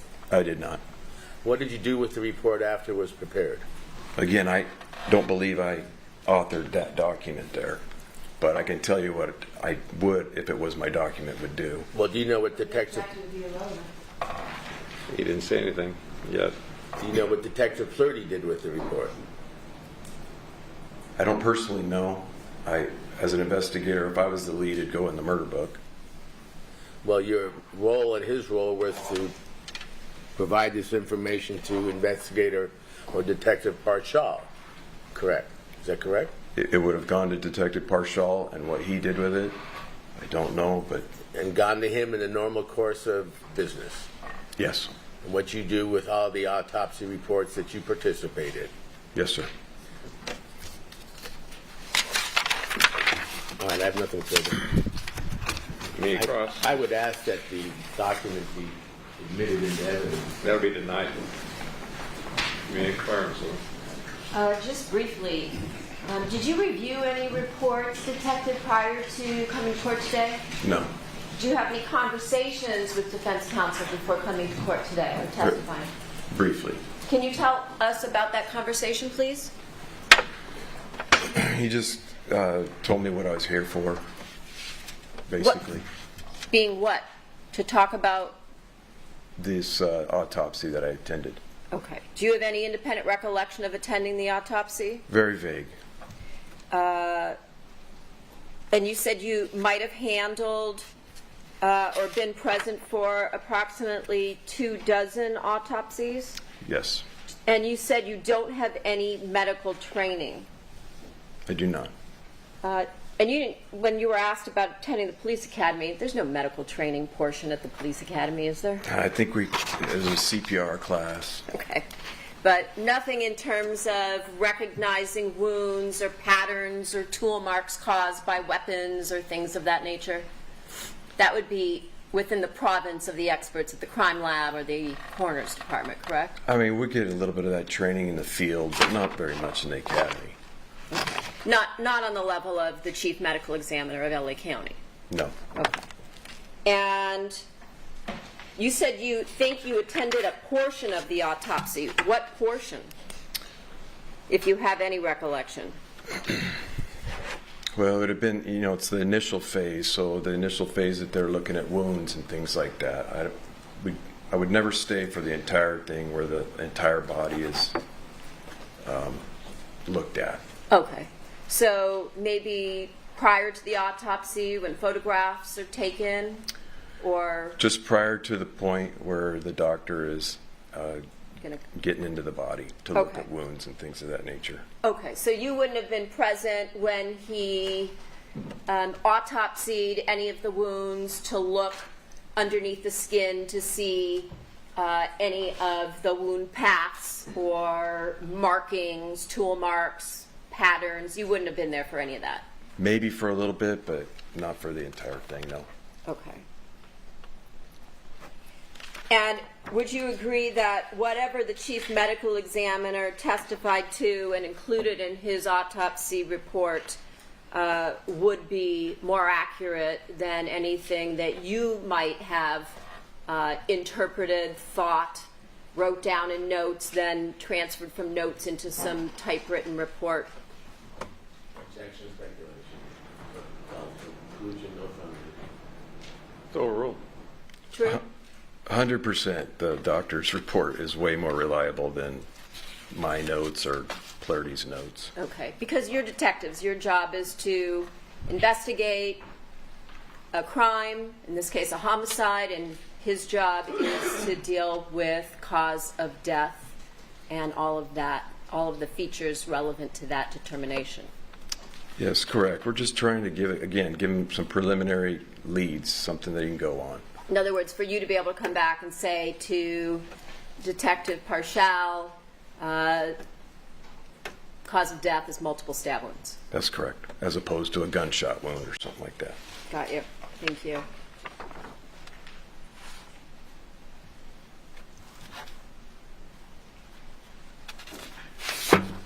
I have nothing further. Thank you so much. Appreciate your time. Any redirect? Yes, Your Honor.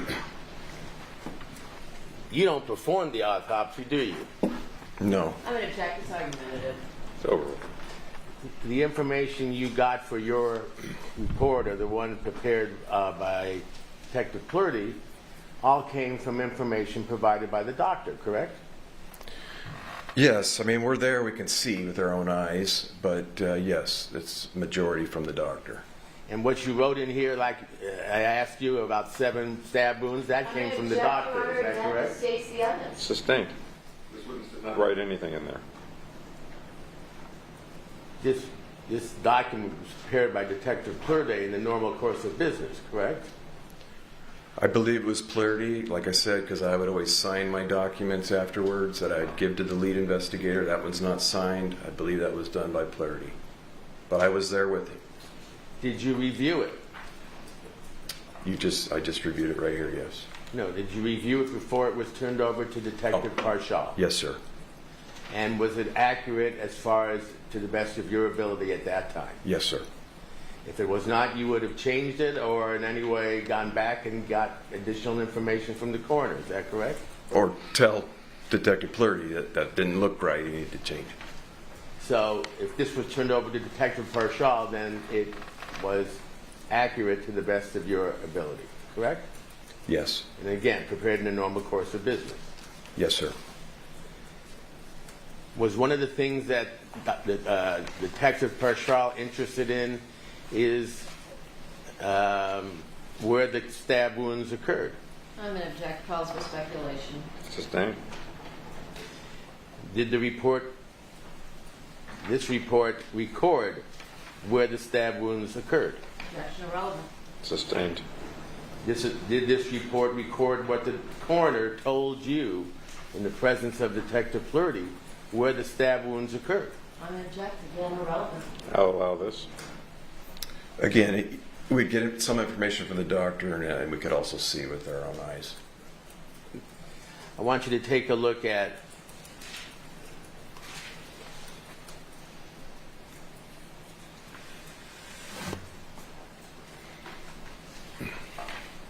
this sentence here, which is the fourth from the bottom, beginning with doctor. Do you see that?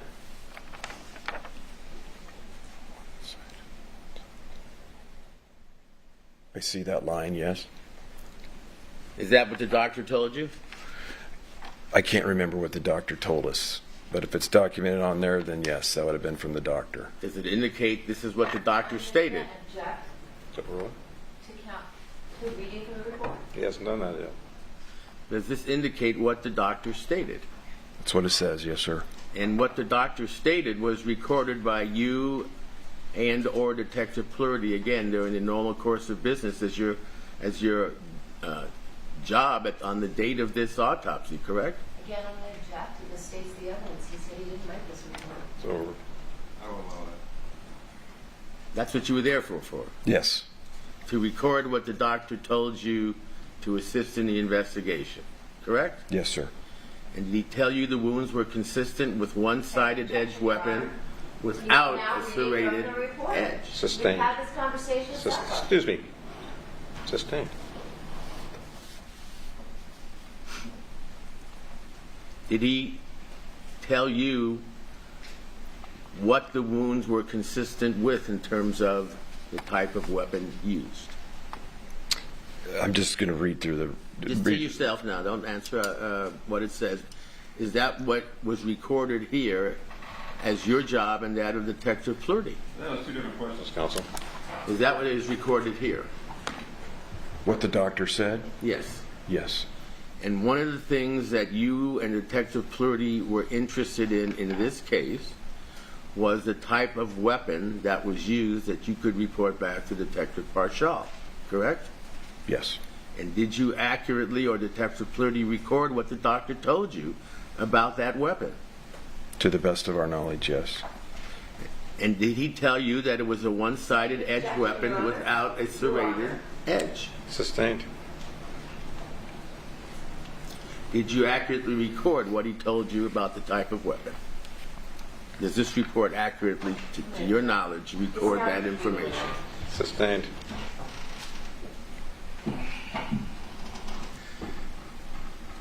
Let me ask you this. Were you involved at all in the Sementilli investigation following the preparation of this report and following, well, I'll start with following the autopsy? I was involved in the investigation up until it was passed on to Robbery Homicide Division. And you were involved when this report was provided to Detective Parshall, correct? Yes. And one of the things Detective Parshall was interested in is whether or not, what type of weapon was used to kill the victim in this case, correct? Sustained, and there's, let me see a sidebar. Did Detective Parshall ever talk to you about this report? No. Not that I remember, no. And you said the new investigator who took over after Detective Parshall's untimely death was who?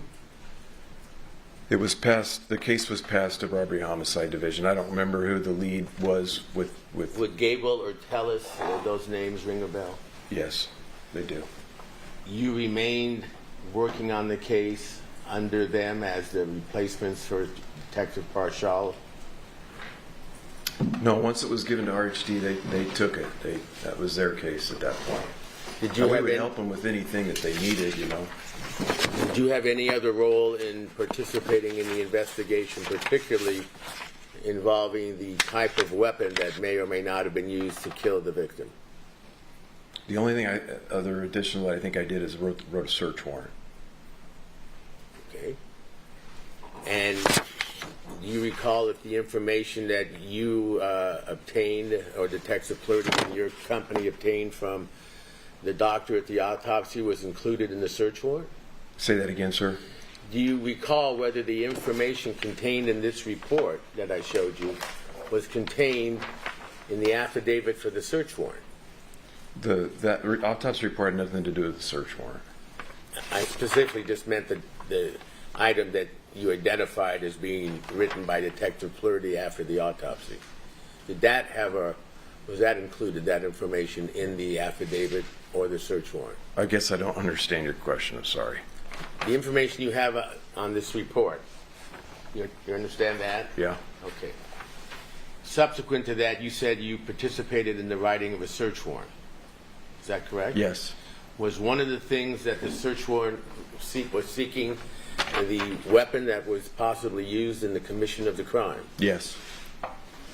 And was the information contained in this document contained in the search warrant to the best of your recollection? The search warrant was written before this happened.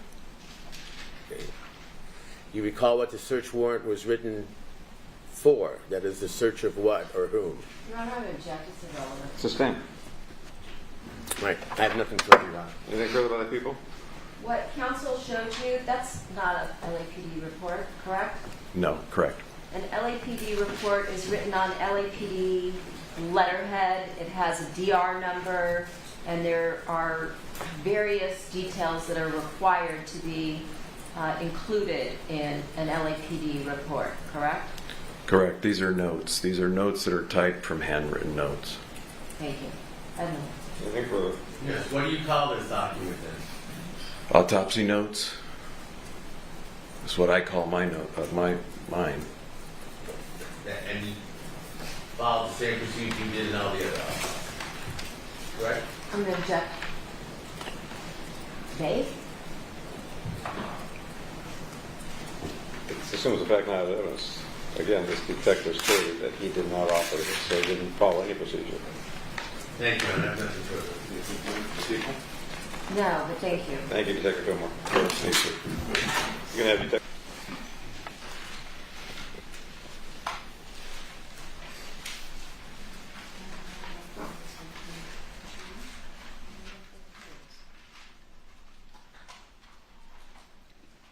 I have a Celebrate extraction report for Robert Baker's Samsung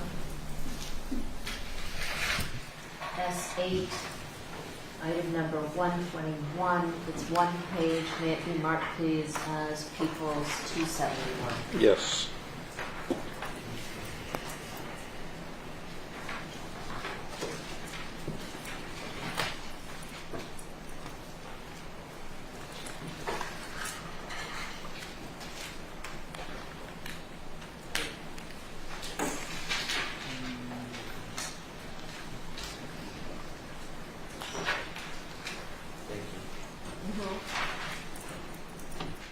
Detective, showing you what's been marked as People's Exhibit 271. Top of this document reads Celebrate. Creation time 11/28 of 2016 at 2:16 in the morning, which would be California time. And this is for a Google Android. Do you know what this document reflects? Yes. No foundation. Overruled. And what is that? That is an extraction from Robert Baker's cell phone, his Samsung cell phone, and he is creating a lifestyle lounge account. Did you also review information or what's referred to as an image file from the defendant's computer, that being an HP desktop that was in the second floor of the Sementilli residence that was booked as item number 88? I did. And was there information on that computer that pertained to things such as Bike Week in Myrtle Beach? Yes. Did it also... I'm going to object to a motion to strike. There's no foundation, there's no report, and there's nothing to indicate witness has the ability to make those conclusions. Are you done with your speaking objection? Have we talked about this before? We have, and I was trying to figure out the exact words we used for the exact. Overruled. Again, in reviewing the image file, you caused that computer as well as various electronic devices to be reprocessed throughout the time that you handled the case, correct? That's correct. What is the point of reprocessing various devices once they've been processed the first time? It's to use the newest technology in order to extract additional information that may not have been captured on the first try at processing the item, and a lot of times we'll get items that were previously deleted or didn't show up in the first capture. So, in other words, as you use newer software programs or updated programs, you're able to perhaps find more data in what's referred to as the unallocated space on the basis, correct? Correct. Areas where items have been deleted but maybe not yet written over. Correct. And in each of these cases were reports written for the prosecution and the defense with respect to the actual processing of all of these devices. Yes, they were. And with respect to, again, HP desktop item number 88, was there also various searches for queries through the computer for life insurance paid when a person who has a life insurance policy is murdered, in cases of murder. Your Honor, no objection. This would be based on hearsay, It's overruled. no foundation. Again, it's overruled. Yes. And was some of those searches, were those occurring on May 21st of 2017 after Mr. Sementilli's murder? That's correct. Were there also various searches on February 12th of 2017 for secured online solutions for transferring large volumes of encrypted or sensitive data? There was. And was there also, even as late as June 4th of 2017, searches for Lifestyle Lounge and the chat feature, member chat ID information? Yes.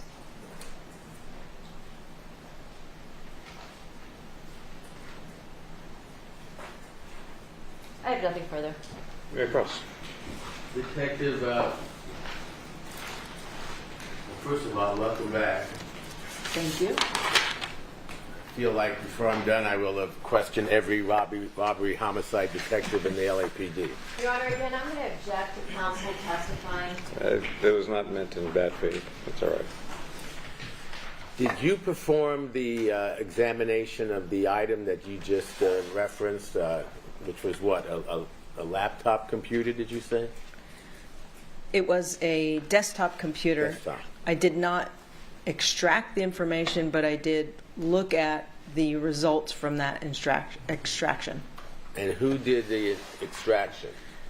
I believe the first time around it was Detective George Diaz, and the second time around, I want to say his first name was David. It was a detective. I can't recall his last name at this point. Are they still active detectives or officers in the Los Angeles Police Department? I believe they both have retired. Okay. And were you present when they conducted their examinations? Not the extraction. It's a process, from my understanding, that takes a considerable amount of time, but I did drop off all the information to them. They pick up the item from our property division, and then when the download is ready, I pick up the hard drive. Okay, and so basically they gave you the results. Yes, they did. And this was with new technology, you said? Yes. And obviously, I wouldn't say obviously, but your background and training is not in this field of examination. You would not have been able to do this examination yourself. I would not be able to do the extraction. But you could read it. They gave you the results, and then that's what you're relating here today. Is that correct? Correct. The results and their accompanied report. Okay. And is the computer still available to be examined as it was back then? Do you know? I believe so. There's no reason that it shouldn't be. Could we approach me? Oh, thank you, Your Honor. All right. Detective Roberts, you were present the last several days while these overhears were being played to the jury. Is that correct? Correct. And your role in obtaining those overhears was what? Well, I didn't really have a role in obtaining them because they were obtained prior to me being assigned to the case. Do you know how they were obtained? I spoke to Detective Gable and Tellis on occasion, and they basically, when the defendants were scheduled to appear in various court hearings, they were placed in cells near or next to each other, and the cells were recorded. Okay, and that took place in the lockups at the various courthouses, is that correct? That's my understanding, yes. Were they placed there intentionally so that the recordings could be made of their conversations? Yes. So, as I think you said, only in certain cases do you go to, or do the detectives go through that procedure in order to obtain, they believe, communications between the two parties. Is that correct? I don't know that I testified to that, but I thought you said only in certain cases is this conduct or form of investigation conducted, and where you listen to the interchanges, if any, between inmates in the county jail. That was the children's testimony, counsel. I believe that was Detective Farrell. Oh, fine. Okay, well, he's right here. If I could ask him. All right. So you don't listen to the results of those recordings, I take it, in mass, in determining which ones to select or play or so forth, do you?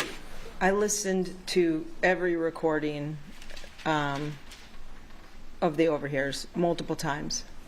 So everyone is much more than the ones we've heard in this case, correct? Well, those recordings were tailored for this. They were cut down for this hearing. There is a lot of stuff that we did not hear in those recordings. Tailored down by who? I believe the prosecution. Okay. So the raw material, which is every recording that is captured, is turned over to the prosecution, and they then determine which ones they will ask to be introduced into evidence or played to the jury, correct? That's not correct. Let me give the jury their lunch break. Again. One moment, I'm talking.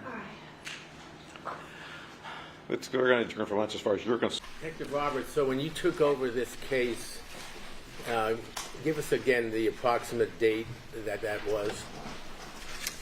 It was approximately October of 2019.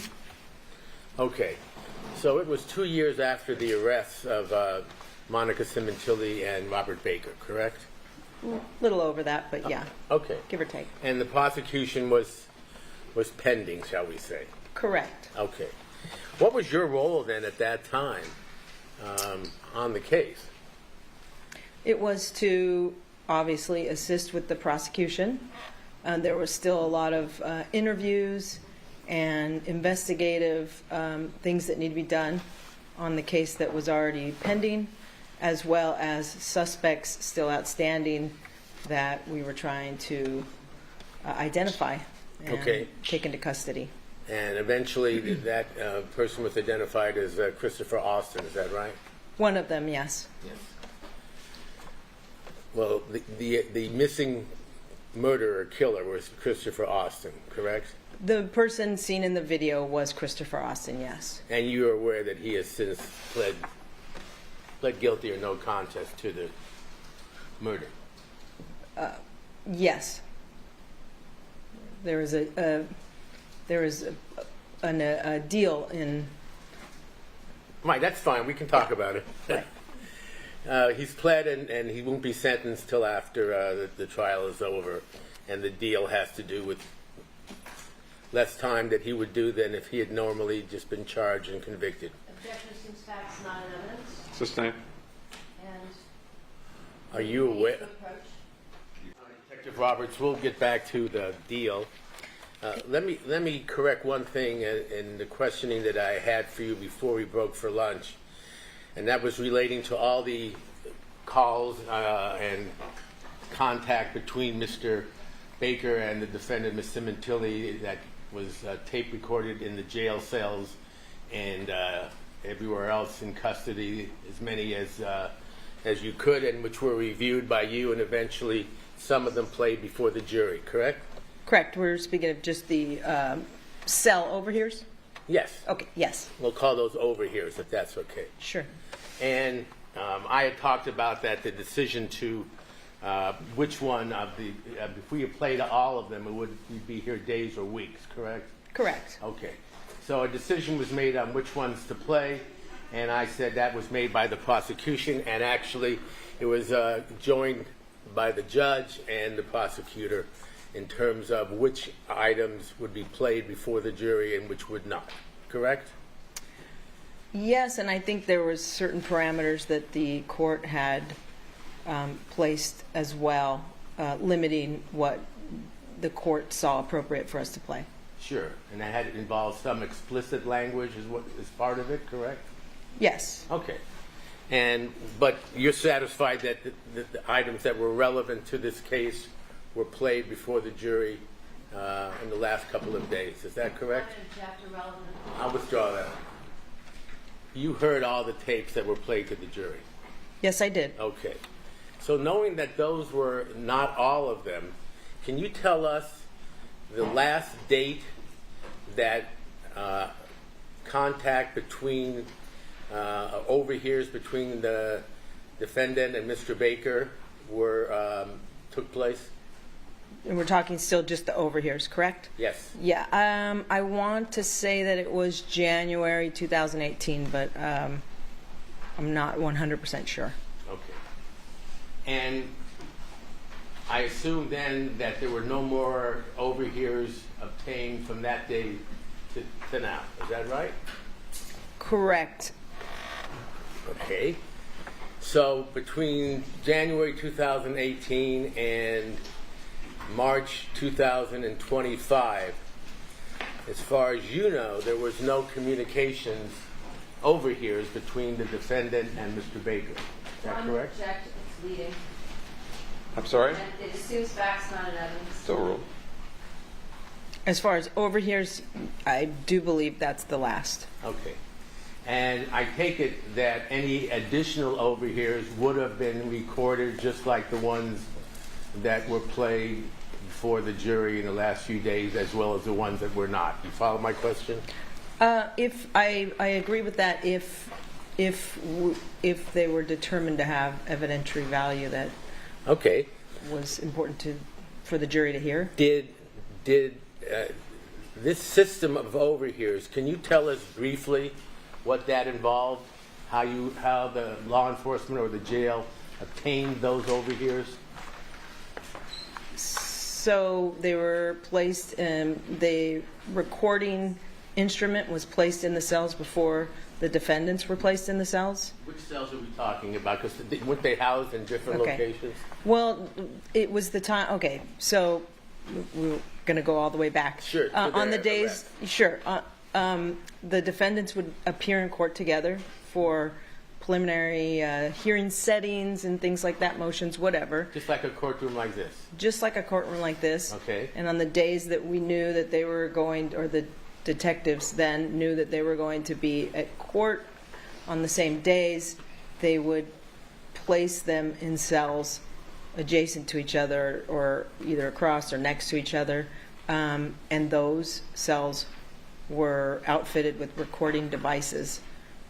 So law enforcement or the jail personnel intentionally placed, at that point, the two defendants in the case close to each other, whereas normally that might not have been the case with normal inmates. Is that correct? Absolutely. And then the listening devices were placed in there, which also would not ordinarily be the case with normal inmates, correct?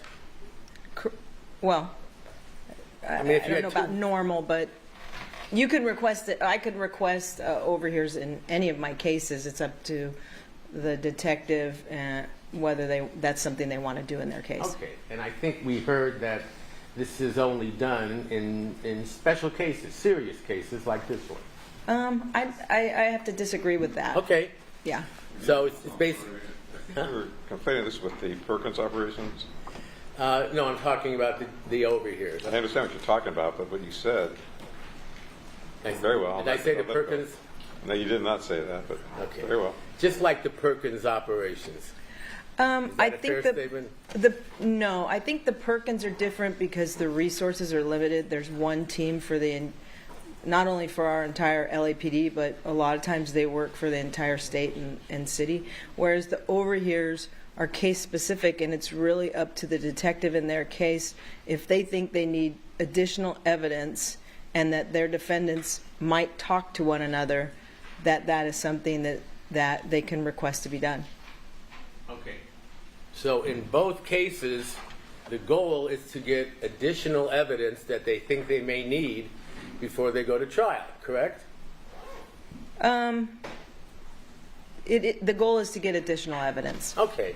And in this case, the additional evidence was Mr. Baker and Ms. Sementilli, correct? Those were the two defendants who were the subject matter of this undercover procedure, shall we call it? That is correct. Okay. But in Mr. Baker's case, you knew, by the time you came on, that his DNA, his blood had been matched by DNA to blood basically all over the victim's house the night of the murder, correct? Correct. Okay.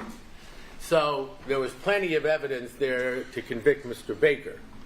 Fair statement? It's irrelevant for opinion as to that. Sustained? Okay. What you were really looking for, and you, I mean, in the entire LAPD District Attorney's Office, was additional evidence against Ms. Sementilli, who obviously her blood and so forth was not found in the house and was not present during the murder, correct? I disagree. Okay. In fact, from the very beginning of the case, and I'm referring back to February 14, 2017, when the DNA was first matched to Mr. Baker, correct? Correct. Okay. I know it had to then be tested more, but Sure. on that date, the LAPD was pretty confident they had one of the murderers, correct? Yes. But, as we've heard, he was not arrested, was he? That's correct.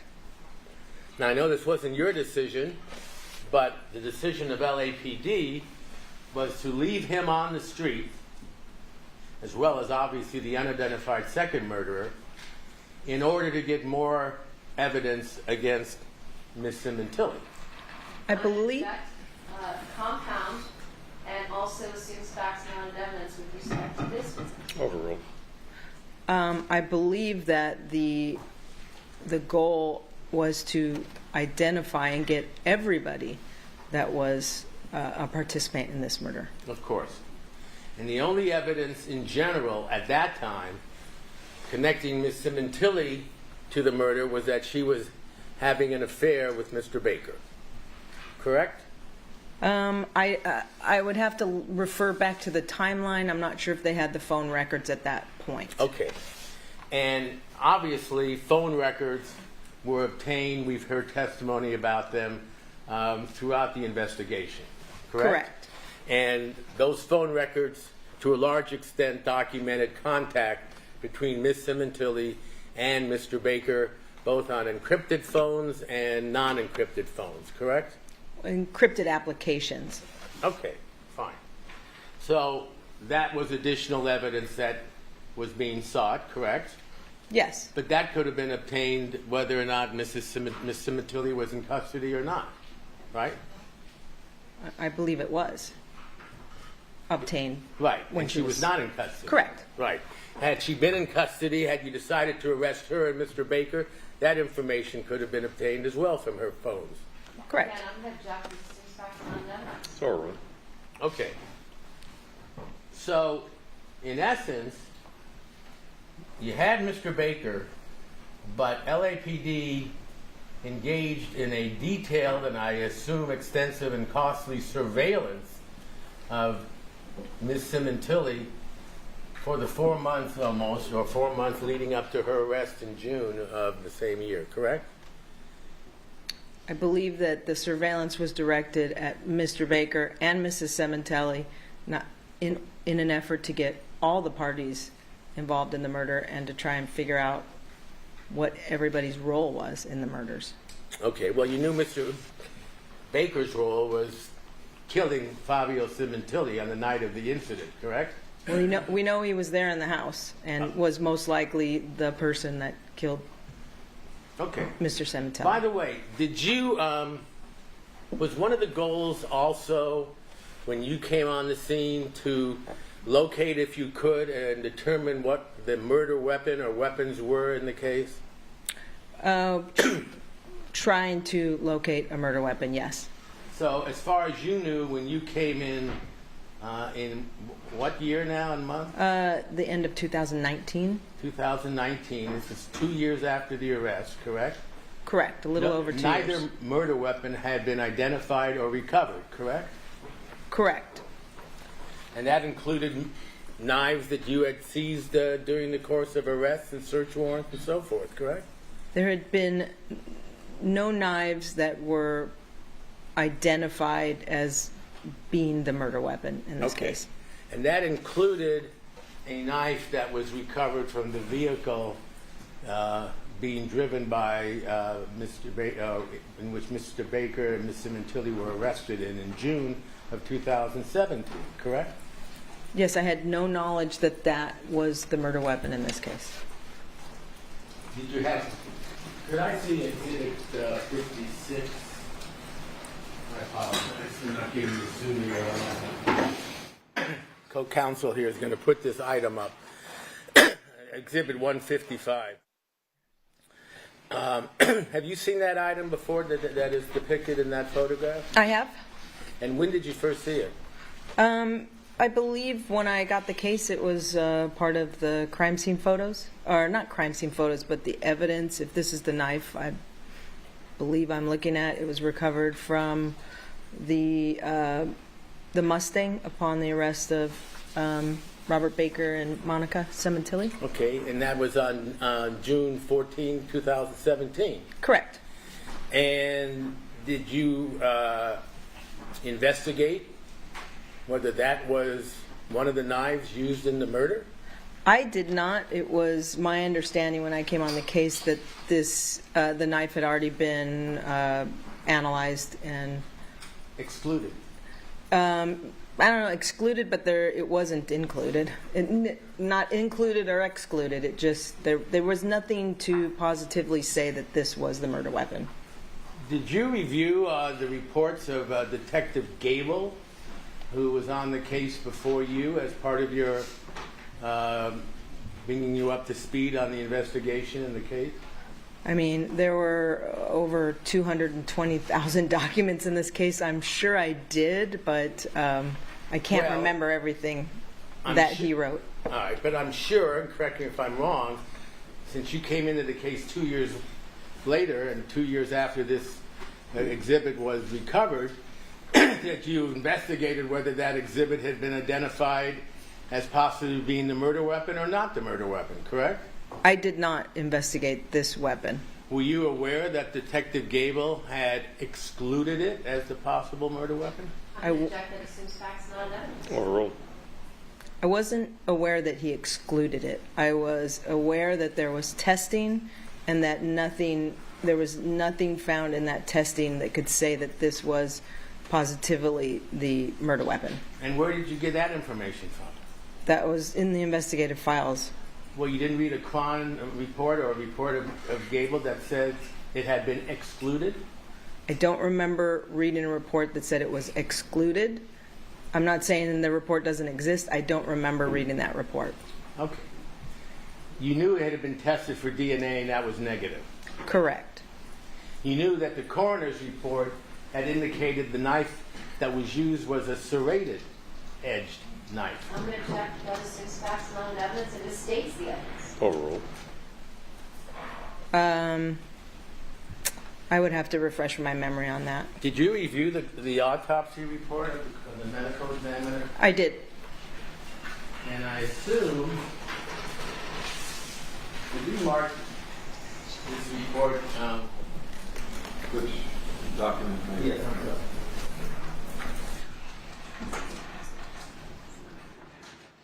Exhibit or non-exhibit, it may have been. Do you recognize this report? I'm going to object again, assumes facts, not evidence, and it just states the evidence. It's not a Sustained. report. I understand. Sustained. I showed you an item. Have you seen that item before? I have. And this is an item that was prepared by either Detective Fillmore or Detective Plurdy, correct? Or officer? It assumes it's speculative as to this witness. Sustained. Are there names on the report? They are. Okay. And you read the report. Again, Your Honor, I object. It misstates the evidence. Sustained. You didn't read the report? Say it I'm again. sorry. You didn't read we'll call it a piece of paper. Okay? A piece of paper. Did you read this piece of paper? I read the notes. Yes. Okay, thank you. And partly based on that and the DNA results, that weapon was excluded as a possible murder weapon in this case. Isn't that true? Based on those notes, Based on those notes, DNA, and whatever other information you had, you were aware that it was excluded as the murder weapon. Objection compound. It's overruled. I didn't put any weight into those notes, and that's an honest answer, because I go by the official coroner's report and what the coroner says. Honestly, I rarely even look at the notes from an investigator that attended an autopsy, because I've attended autopsies, and it's really for my sort of, for me, it's a baseline as I'm waiting for the coroner's report to come in.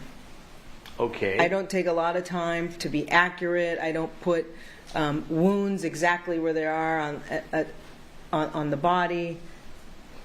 You're not trained to do that. Well, I'm trained to take notes, but Not I'm to not do trained autopsy. to do an autopsy, no. Okay. So obviously, you're not doing the autopsy. You're relying on the medical examiner to do the autopsy, correct? Yes, and to complete a thorough report is my Right. hope, yes. And have you ever been one of the officers assigned to attend an autopsy in a case where the culprit or the suspect had not yet been arrested? In other words, an investigation or Yes, identified? yes.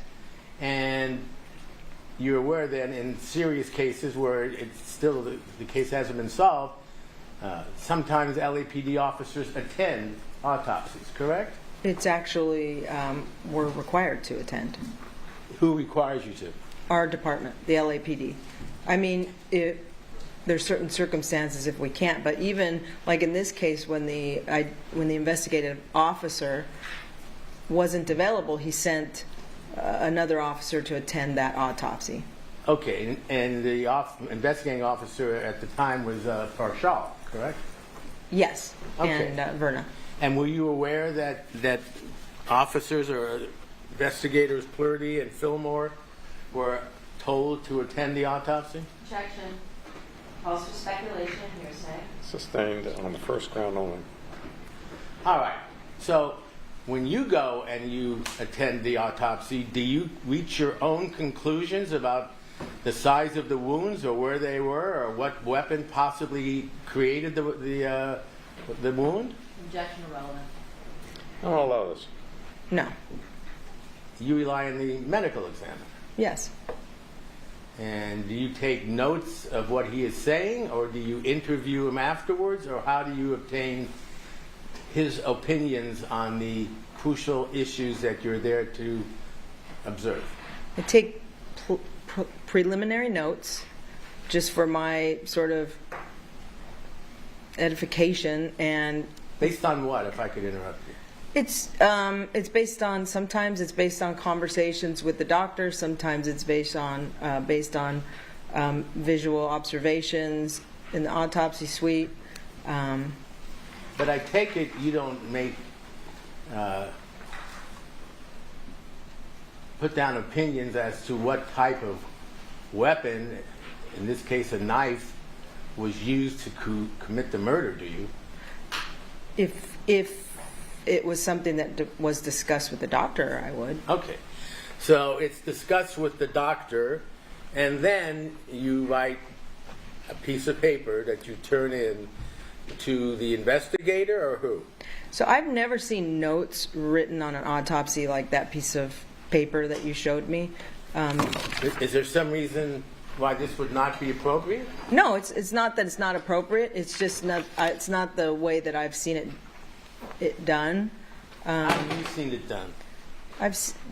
So when you go in for an autopsy, there's a Not personally, when you go to the yeah. I'm going to object and ask if the witness could just finish her answer. He's allowing that. He's allowing it. go on. There's a little room that you go into where you put on protective clothing, and in that room, all of the forms that the doctor uses are available because the doctors go in there to change and they get their reports there, and we're allowed to take them. And most investigators will usually take I don't recall the exact number, but it has the body, has a version of the body, it has a head, it has a picture of things, and I scribble my notes on that as close as I can to what my victim looks like on in the autopsy suite. So just for example, I'm not marking this, but this appears to be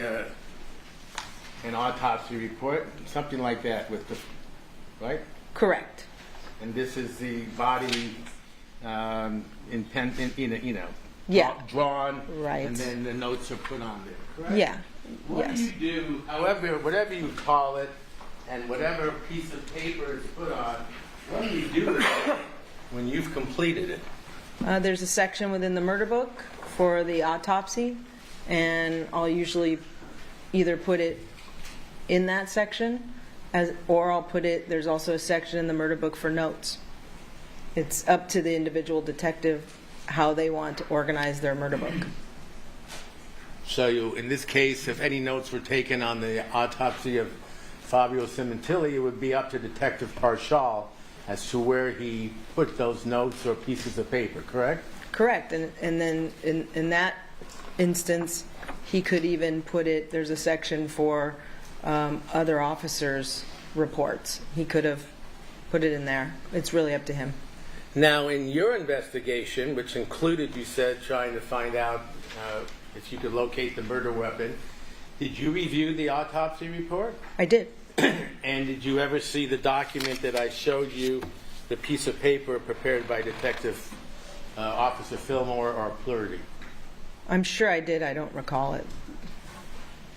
Well, after viewing it, didn't it play a role in the exclusion of item 155 that's above you, Exhibit 155, as being the murder weapon? I can't really testify to that because I didn't exclude the knife, so I don't know what was played in the exclusion of this knife.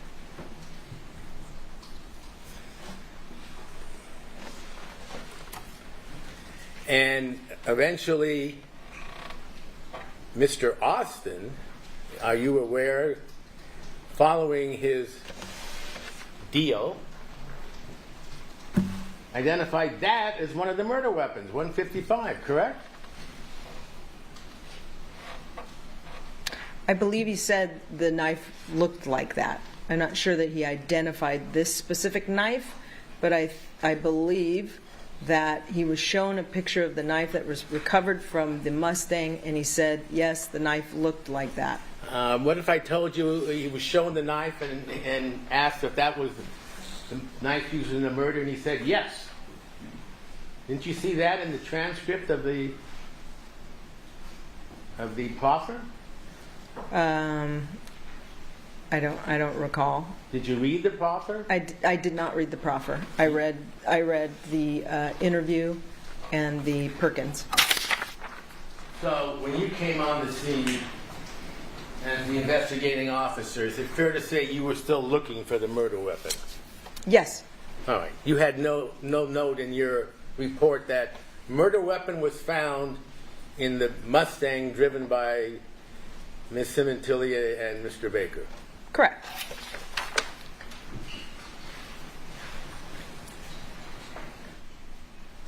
Now you were still obviously looking for the second. Well, let me ask you this. So did you review all of the surveillance, the results of the surveillance and whatever other investigation took place during the 4-month period between the time of the murder and the arrest of Ms. Sementilli and Mr. Baker? Are you talking about all the surveillance even prior to the murder? Well, how much surveillance was there? Well, there was all the video that was captured on the day of the murder, of course. And then there was some video and photographs that were captured from GND when they followed the defendants and SIS when they followed the defendants. Okay, and was there any evidence during the surveillance that established anything other than they were having an affair?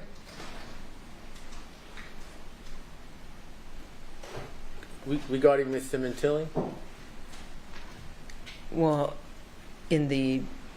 yes, I would say of course, in the video that was the day of the murder, I think there's a lot of stuff that corroborates that Mrs. Sementilli was Well, involved. we all know about the Okay. day of the murder and what was recovered and so forth, and the DNA and everything else. I'm talking about following the decision not to arrest either defendant, but especially Mr. Baker. During that 4-month surveillance period, was any evidence recovered tying Ms. Sementilli to the murder? Circumstantial, I think, evidence. What, that they In were my mind. having an affair? I don't think that the way that Ms. Sementilli was behaving is something that I would expect somebody that lost their husband to behave. Fair enough. And you believe that because she was cheating on her husband even before the murder and continued to commit adultery, really, before and then cheating afterwards, that meant she was likely the murderer. It was very suspicious. It was circumstantial evidence that went in the box that included her and did not exclude her. And you keep putting stuff on one side, exclude, include, and Okay. it was evidence that included her. And you put the affair as include in the box. I put the post-murder behavior Right.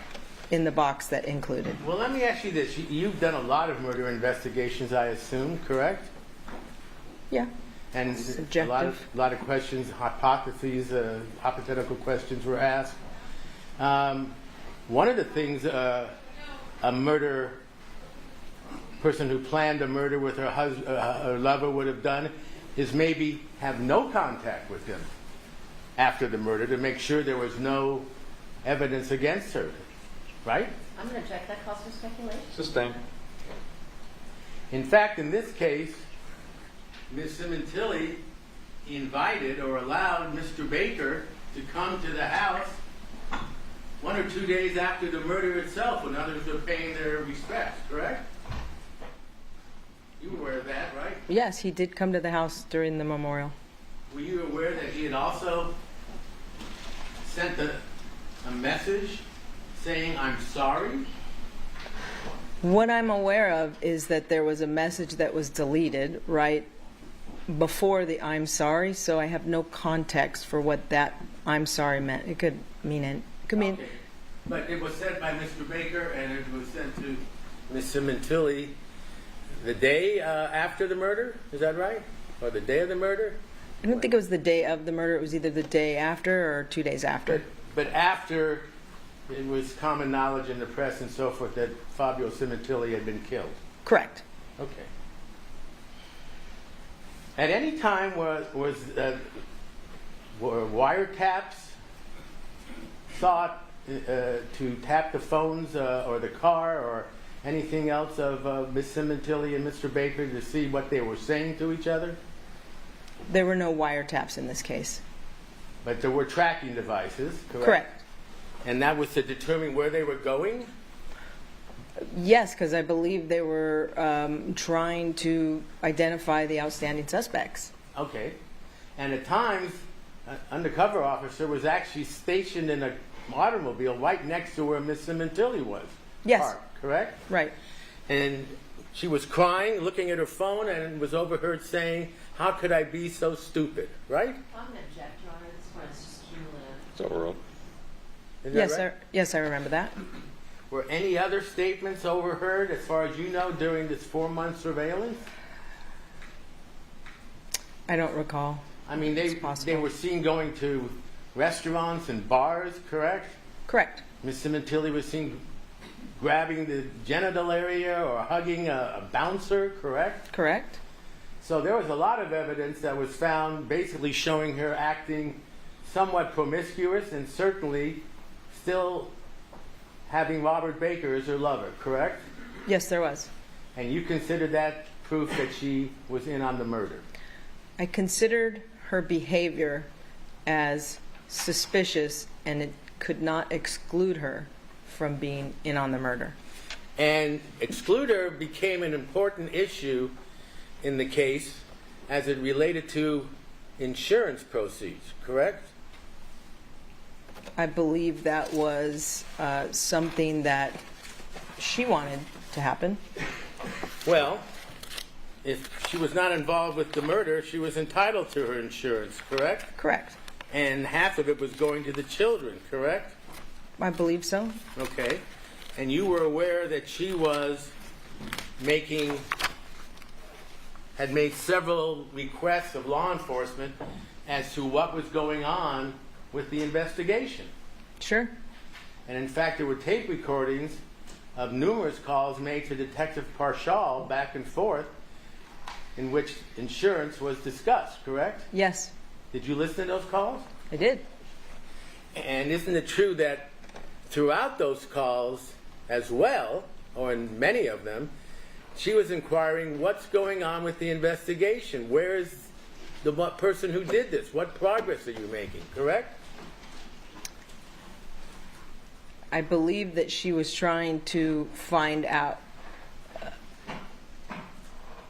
Again, the behavior on those phone calls put her in the included box. So you're saying that an innocent person whose husband was killed would not have been, after 4 months, hounding the police to find out if they'd made any progress in the murder investigation? I'm going to object calls for speculation. It's argumentative, so stand on that ground. But you are aware that every time she called and asked about that, there was a ruse going on by Detective Parshall and the other officers. Yes. And the ruse was to have her keep believing that they were making progress. Yes, we've compared the DNA, but it only shows it matches Fabio.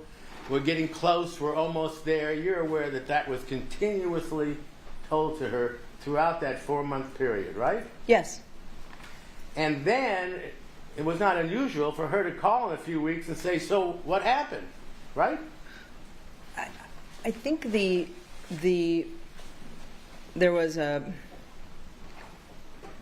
intense focus on the insurance and collecting the insurance money, and it became suspicious because of how often it was brought up, not only to the detectives but to the Wella executives, to the Wella HR people, to family members, that it was brought up so much that, again, it became more than what you would expect from a normal person that wasn't involved in the murder.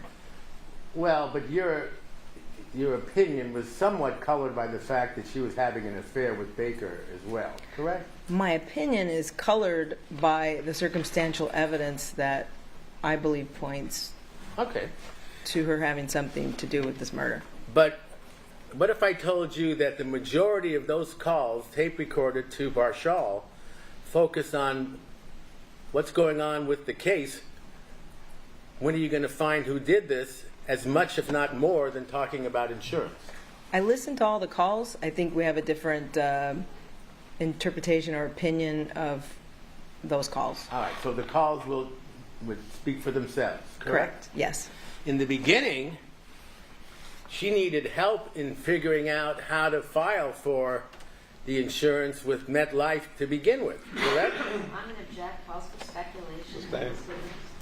Well, at some point, wasn't she informed by Detective Parshall or LAPD that they had to submit something to MetLife, in effect clearing her before the insurance could be paid? Same objection. Overruled. I think that was something that Parshall was saying LAPD had to submit, correct? Yes. Okay. So that was another reason for her to keep calling and finding out if you submitted this to MetLife, yet that we've been cleared, including her children, right? I mean, again, we have different opinions on. I'm not talking about the amount of time, but that was Okay. one of the subjects that was raised in her Sure. calls as to whether or not MetLife had been notified that she had been cleared so they could issue the check. Correct. And in fact, one time she got very upset and said, "Can't you even clear my children? Are they suspects?" Remember that? Yes, Remember what the answer was? I do not. We're working on it. You think it's unusual for a mother to want her children, 16 and 18 years old, to be paid their share of life insurance? Again, Your Honor, I could object. It's irrelevant. It's also argumentative. Sustain on the second ground.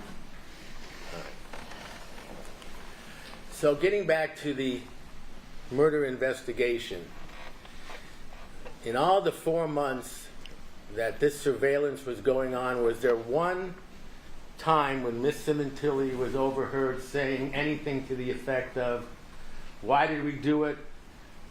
Why did I kill him? I killed him," anything verbally that she said during those 4 months surveillance that was a confession to being involved in the murder of her husband? Well, I can't answer that because there were things that were deleted and apps that were deleted, and I don't know what Okay. all was said. Fair enough, but live surveillance could not be deleted, could it? Correct. And people and officers in cars sitting next to them and overhearing and so forth, that couldn't be deleted either, could it? Right. So, whatever the reasons, there was no evidence gathered in which Miss Sementilli was overheard telling Mr. Baker or anyone else that she had been involved in the murder of her husband. Fair statement?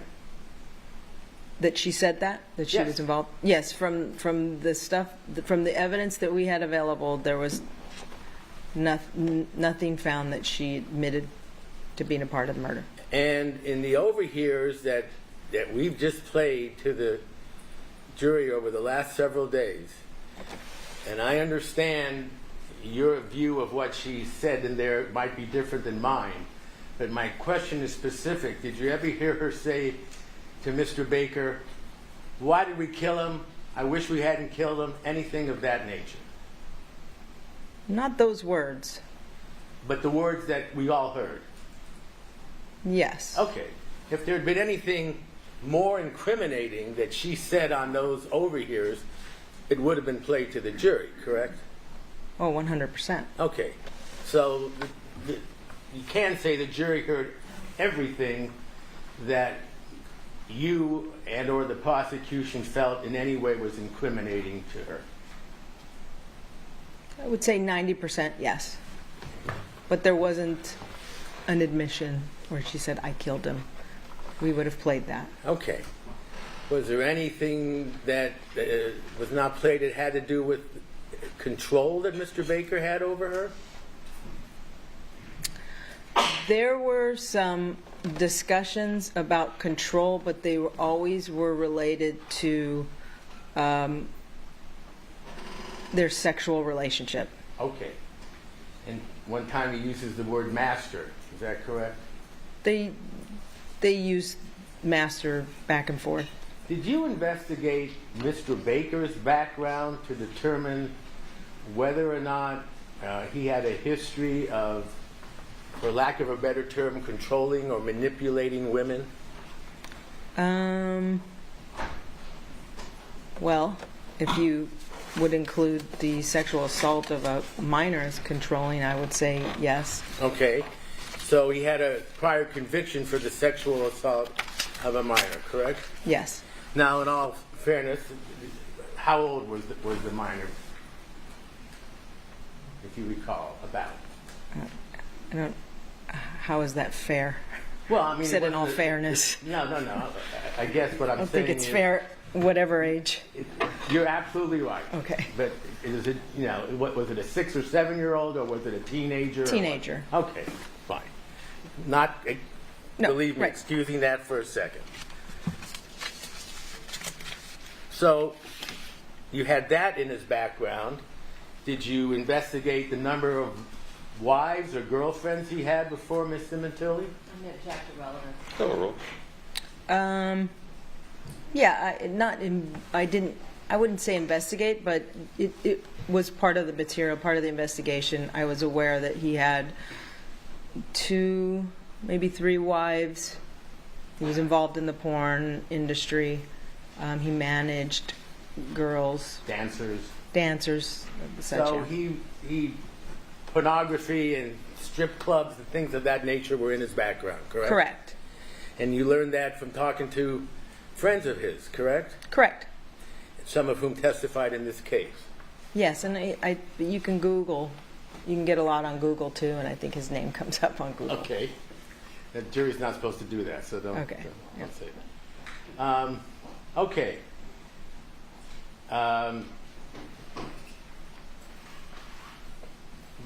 Then following the arrest of the 2 of them, well, let me ask you this. Were you aware that Detective Parshall, well, first of all, were you aware that Miss Sementilli was in Canada the day before she was arrested? Yes. Okay. And Detective Parshall called her, I assume, to kind of make sure she came back. And in fact, she had flown to Canada several times or during the course of the investigation and always came back, correct? Correct. A lot of those had to do with events involving Fabio, honoring him and so forth. Correct. But there's never any evidence she went to Canada and was going to stay there. Right. Okay. But Parshall told her basically the day before that she had been cleared finally and was going to get the insurance money, correct? Correct. And she did fly back, right? Right. And she contacted Mr. Baker, correct? Yes. And I assume that was significant to you. Yes. Correct? Okay. And she also contacted her family, correct? Correct. Now, do you know if Mr. Baker, upon hearing that, told anybody, boy, now we're free and clear, now we can go away, now we can get a house in Vegas, anything of that nature? Not that I'm aware of. Okay. And the next day they're arrested in the Mustang. Right. There was also evidence introduced concerning a switch from Viber to WhatsApp, is that right? Correct. And that occurred, do you recall approximately when? Yeah, I believe Baker downloaded it on the 25th, and Of what? I'm sorry, January 25th, 2017. I believe Monica downloaded it on January 30th or 31st of 2017, and Austin as well, all in that latter part of January. And that was around the time WhatsApp was first made known to the public, correct? I'm going to object that a call for speculation. Sustain. Did you determine whether or not, in fact, well, first of all, WhatsApp, I think you would agree, is not an app that's used primarily for criminals, is it? I agree. Viber is. No, I think WhatsApp, Signal, Viber, it's just a choice of which one you want to use. They're all the same. They're encrypted. They all have the same scrambling technique where law enforcement can't get the messages. But you're not saying it's not used by the general public in large numbers, are you? I don't know. Okay. I have WhatsApp. I have Signal. Okay. Did you know that the daughters, put in WhatsApp right about the same time that Monica did? Assumes facts, not evidence. Sustained. Did you investigate whether anyone in her family had in fact installed WhatsApp right about the time that she did? No. Were you aware that WhatsApp is a cheaper way of communicating across nations, like from LA to U.S. to Canada or not? Did you investigate that at all?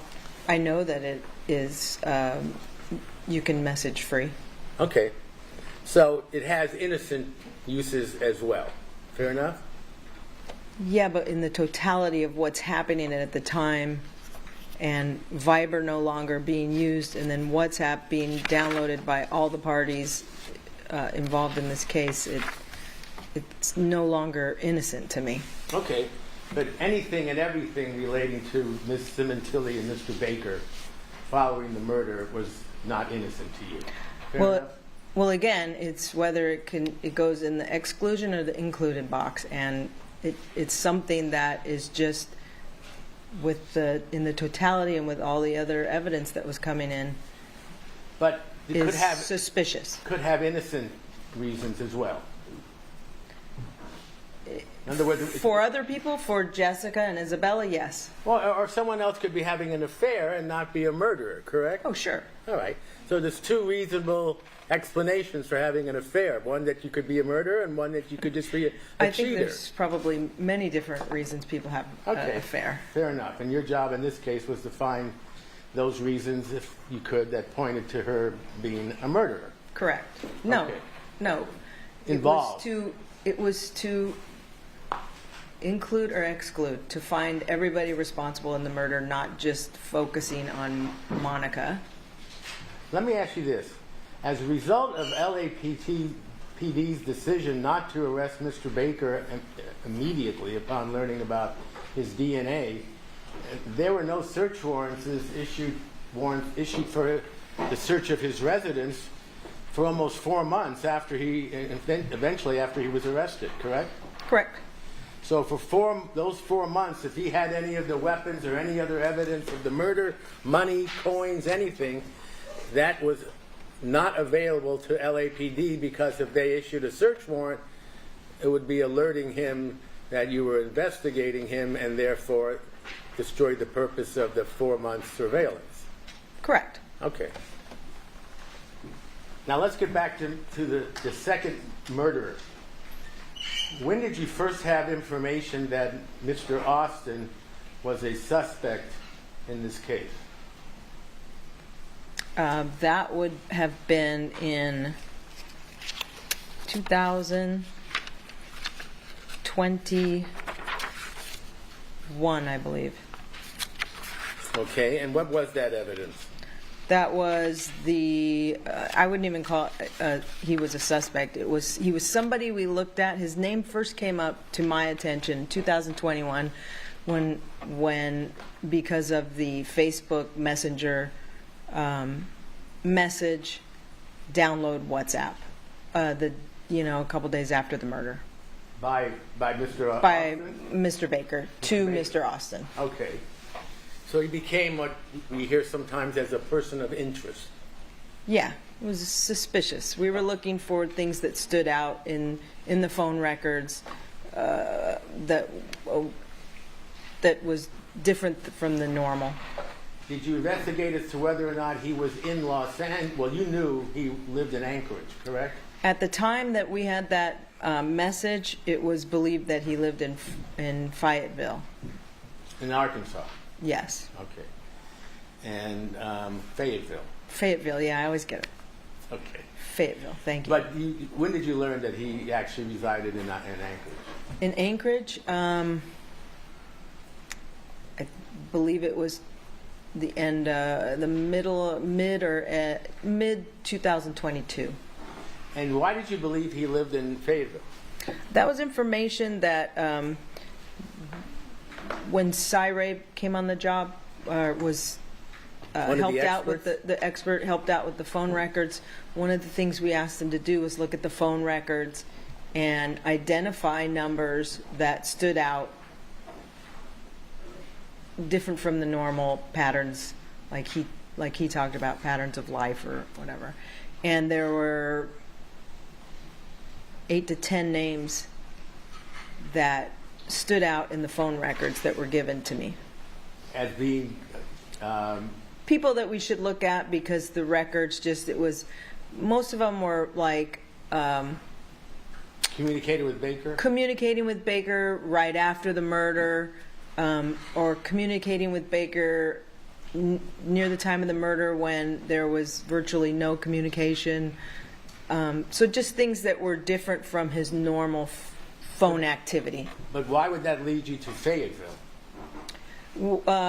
There was Cy had done a little investigation, and that was the information that was given to me that I took, and I probably should have ran Mr. Austin at that point and just did my own due diligence, but I took that information and just ran with that information. So the information from Cy Ray, is that who you're talking about, Yes. was that the calls were being made to someone in Fayetteville? No, that the message on Facebook Messenger was sent to Chris Austin, and that Chris Austin was either from or lived in Fayetteville. So the information he gave you eventually turned out to be inaccurate. Correct. Okay. Levine, let me interrupt. I think we need a stretch. Let's get up. LAPD become aware that there were two vehicles involved in this case, one being the victim's Porsche and one being another vehicle, I think a Nissan Versa, is that right? Yes. Jackson County line. I'm sorry? Pound, there's two different. It's overruled. I don't recall the exact date. I want to say it was in 2017, but I don't recall the exact date. Okay. And how was that determined?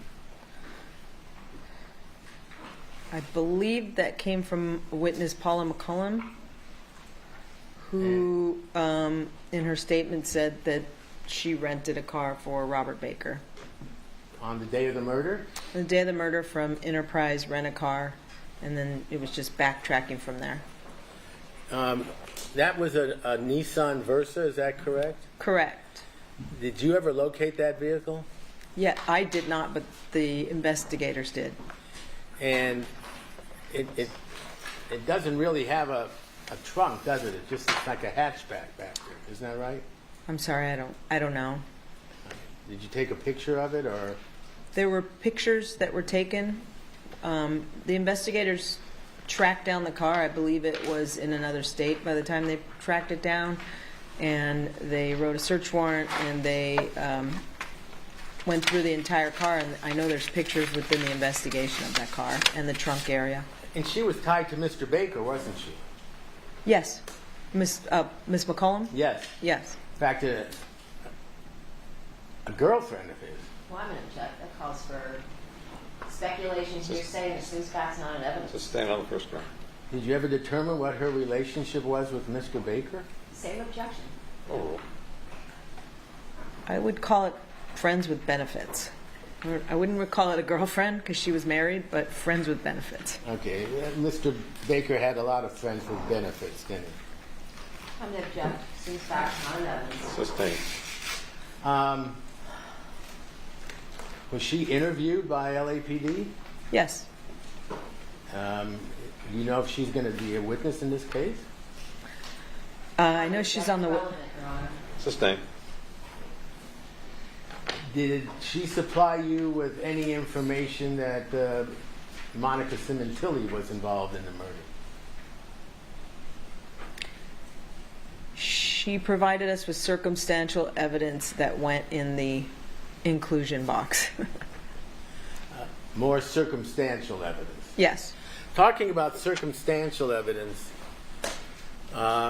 you testified, I can't even remember because I know you've been on the stand off and on several days, but something to do with Mr. Baker being in a vehicle at Target, correct? Correct. And you showed video of the vehicle entering and moving and so forth, and then I think you testified to the fact that the vehicle ended up way in the back of a parking lot, way in the back of the Target lot. Is that correct?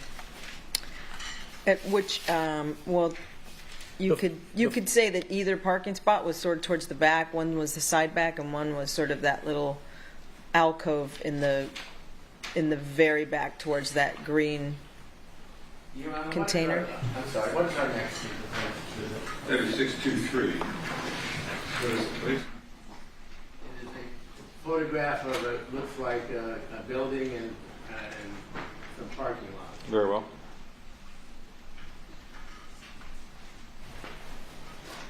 I'm sorry, what number is this? 623. In fact, Your Honor, make it easier. There are 4 photographs. If they could be 623, we want to do 1, 2, 3, 4. Well, Or, it'd be 623 completely, and you can have it A, B, and C, D, if you wish. yes, A, B, C, and D. I'm going to show you some photographs. You were at the Target parking lot, correct? Yes, I went several times. Obviously following the murder and when you became an investigator on it. Yes. Okay.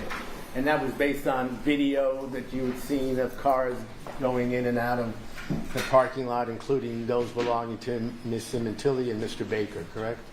That was based on Monica Sementilli saying that she was at Target, and then also from the video that corroborated that. Okay. Now I'm showing you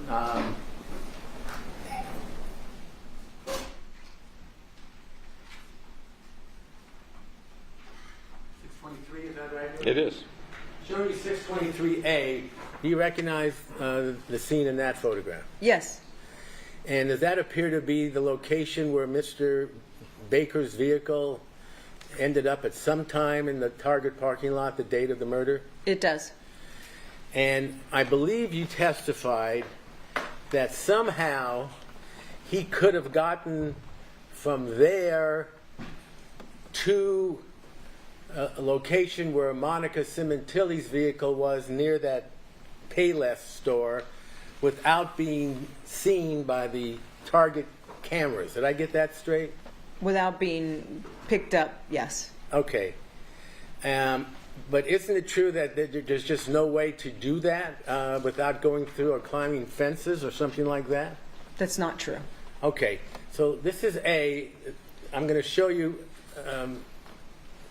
B. Does that look familiar to you at all? That looks like the area that's, I guess, if you're facing it, that would be to the right of the alcove. But Okay. yeah, And- where the finger is right there, yes. So it looks like it's locked. Was it locked the day that you went there? I don't recall, but we didn't really pay attention to that. So if I recall the day we went there, there may have been items placed in there, but that wasn't an area of interest to us. Okay, let's go back to A then, Mr. Babich. And you're talking about him exiting this route. Is that correct? That was one of the routes, or you can continue straight and walk through the parking lot. You got a pointer there? It did. I don't see it any longer.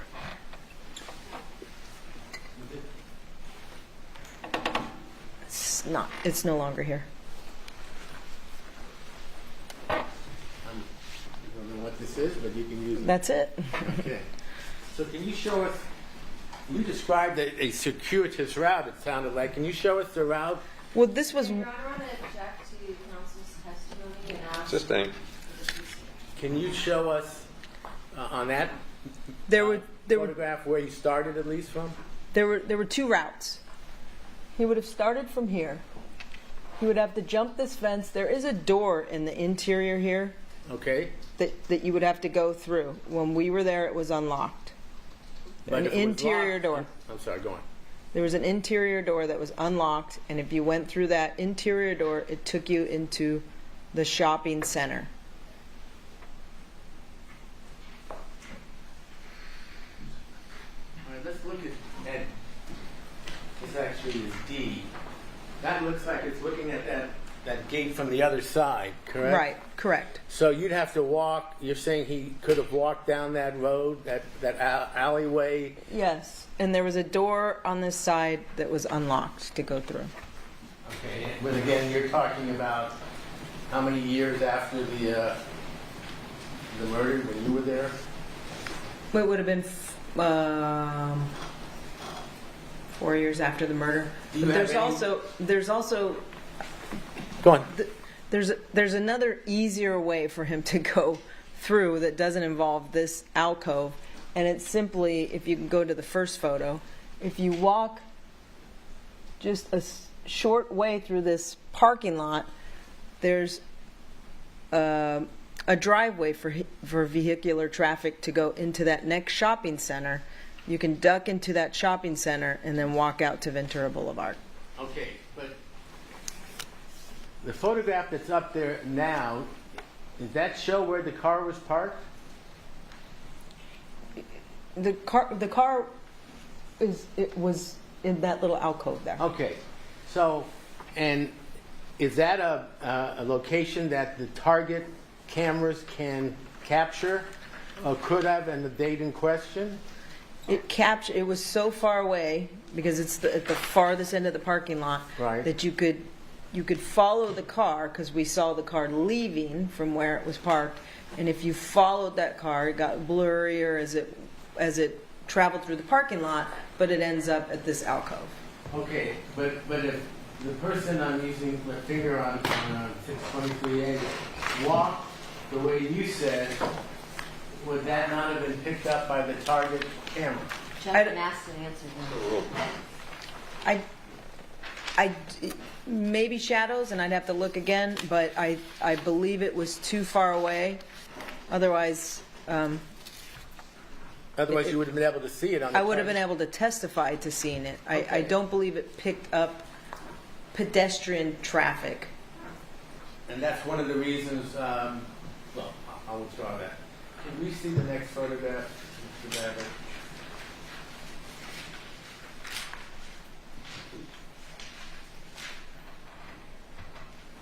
This is E. Is this the door that you said was open, perhaps?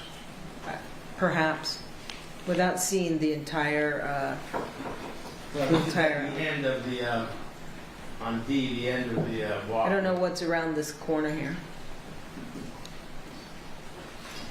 Around the corner, what if I told you that that's what's around the corner, that box and that little dead end? I'm going to object that this thing's facts, not an evidence. It's the same. Okay, but we could remove that. Could we put the first one up there again?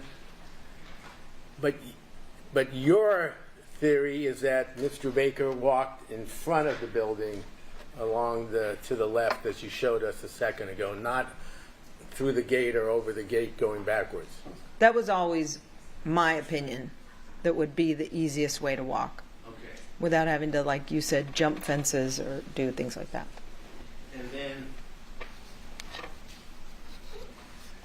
can you tell us again then how he would get from there to where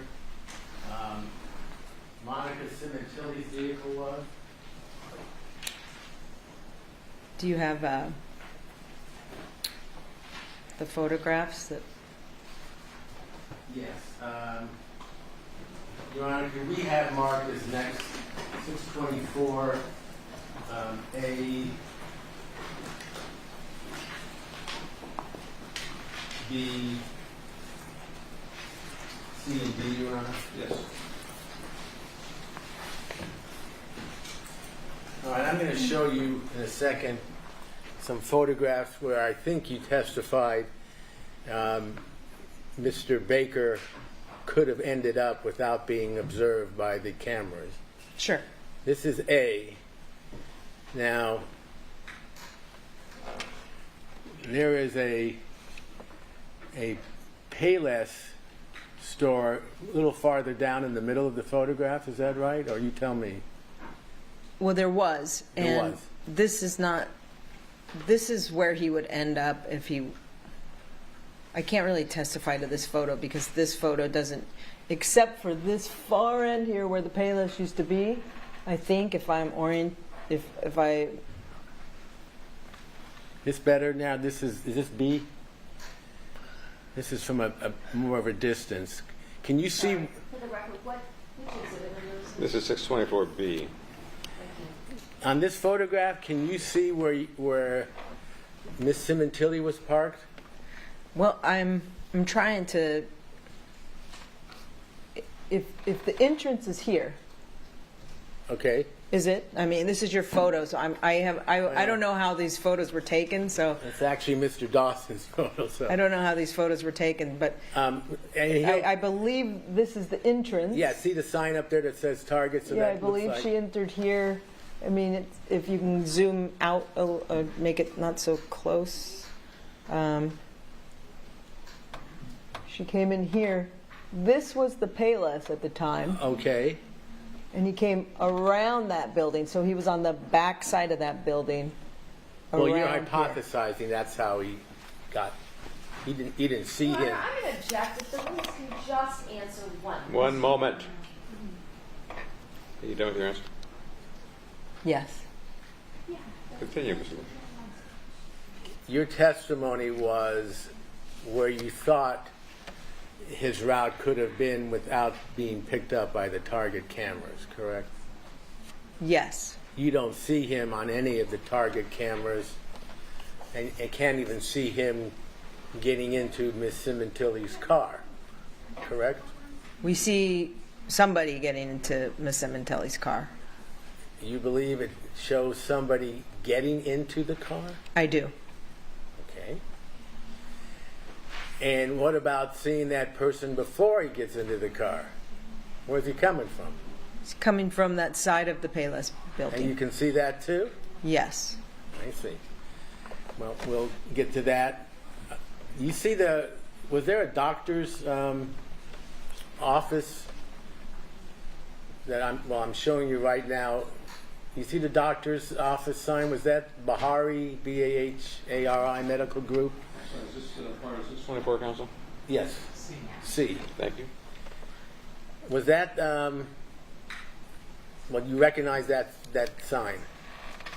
I recognize it from the current photos. I do not know if Bahari Medical Group was there in 2017 or if that was all part of the Payless. Okay. The strip mall has changed. Of course. But you do know that there was a camera somewhere on that face of those buildings that would have picked up whether or not Mr. Baker got in or did not get into Miss Sementilli's car at the time of the day of the murder, correct? I believe that there was a camera on that building. I do not know if it would have picked that up, but I do know there was a camera, and when they went back to that building, when they realized that that building may have been relevant, it had already been taped over. And that was because it was only active occurrence for 30 days, correct? Correct. That is my memory. So you're saying it took over 30 days for them to determine that the Target parking lot was a important piece of evidence in the case? I'm going to object. It seems facts, not evidence, and calls for speculation. It is argumentative as well, so stand on the second ground as well as being argumentative. Can you look at, Mr. Babbage is going to show you what looks to be maybe, no, leave that up there if you would, a little white, see that white camera? I do. And this is a current a photograph taken a few months ago. I take it you saw that camera there the day you were there? I'm going to object. It seems facts, not evidence. Sustain? Did you see that camera there the day that you were examining the scene? I don't remember. Okay. Well, how did you know there was a camera that might have caught Mr. Baker if it had been accessed within 30 days in 2017? I read that in the investigation. Okay. So, for whatever reason, no one asked about that camera until the tape was gone, correct? I'm going to object. It seems facts, not evidence. Sustain? Well, you didn't see anything in the investigative report that showed a closer video of Miss Sementilli's car and Mr. Baker getting into the car. You didn't see anything of that nature when you became the investigator, did you? I don't believe that this whole area, that the investigators or anybody knew that that was even relevant at the time that they were out canvassing. They went out and they took several videos from the Target where Monica said she was that day. Okay. But one of the videos showed her entering the Target and stopping in a parking place where you are claiming Mr. Baker entered, correct? Yeah, I believe then after you see that video, then they go back and they realize we might need the video from Payless, and they went back and it was no longer there. But they had interviewed her the day of the murder and knew that she had said voluntarily that she had been to Target, and then Ralph's, correct? Yeah, and so they went out to Target and then Ralph's and collected all the video. They didn't know that this specific corner would be so important Okay. until they viewed the surveillance. So that, if it had been available, a camera might have been able to catch the actual location of where she was parked and confirm whether or not Mr. Baker entered or not. Same objection. This thing.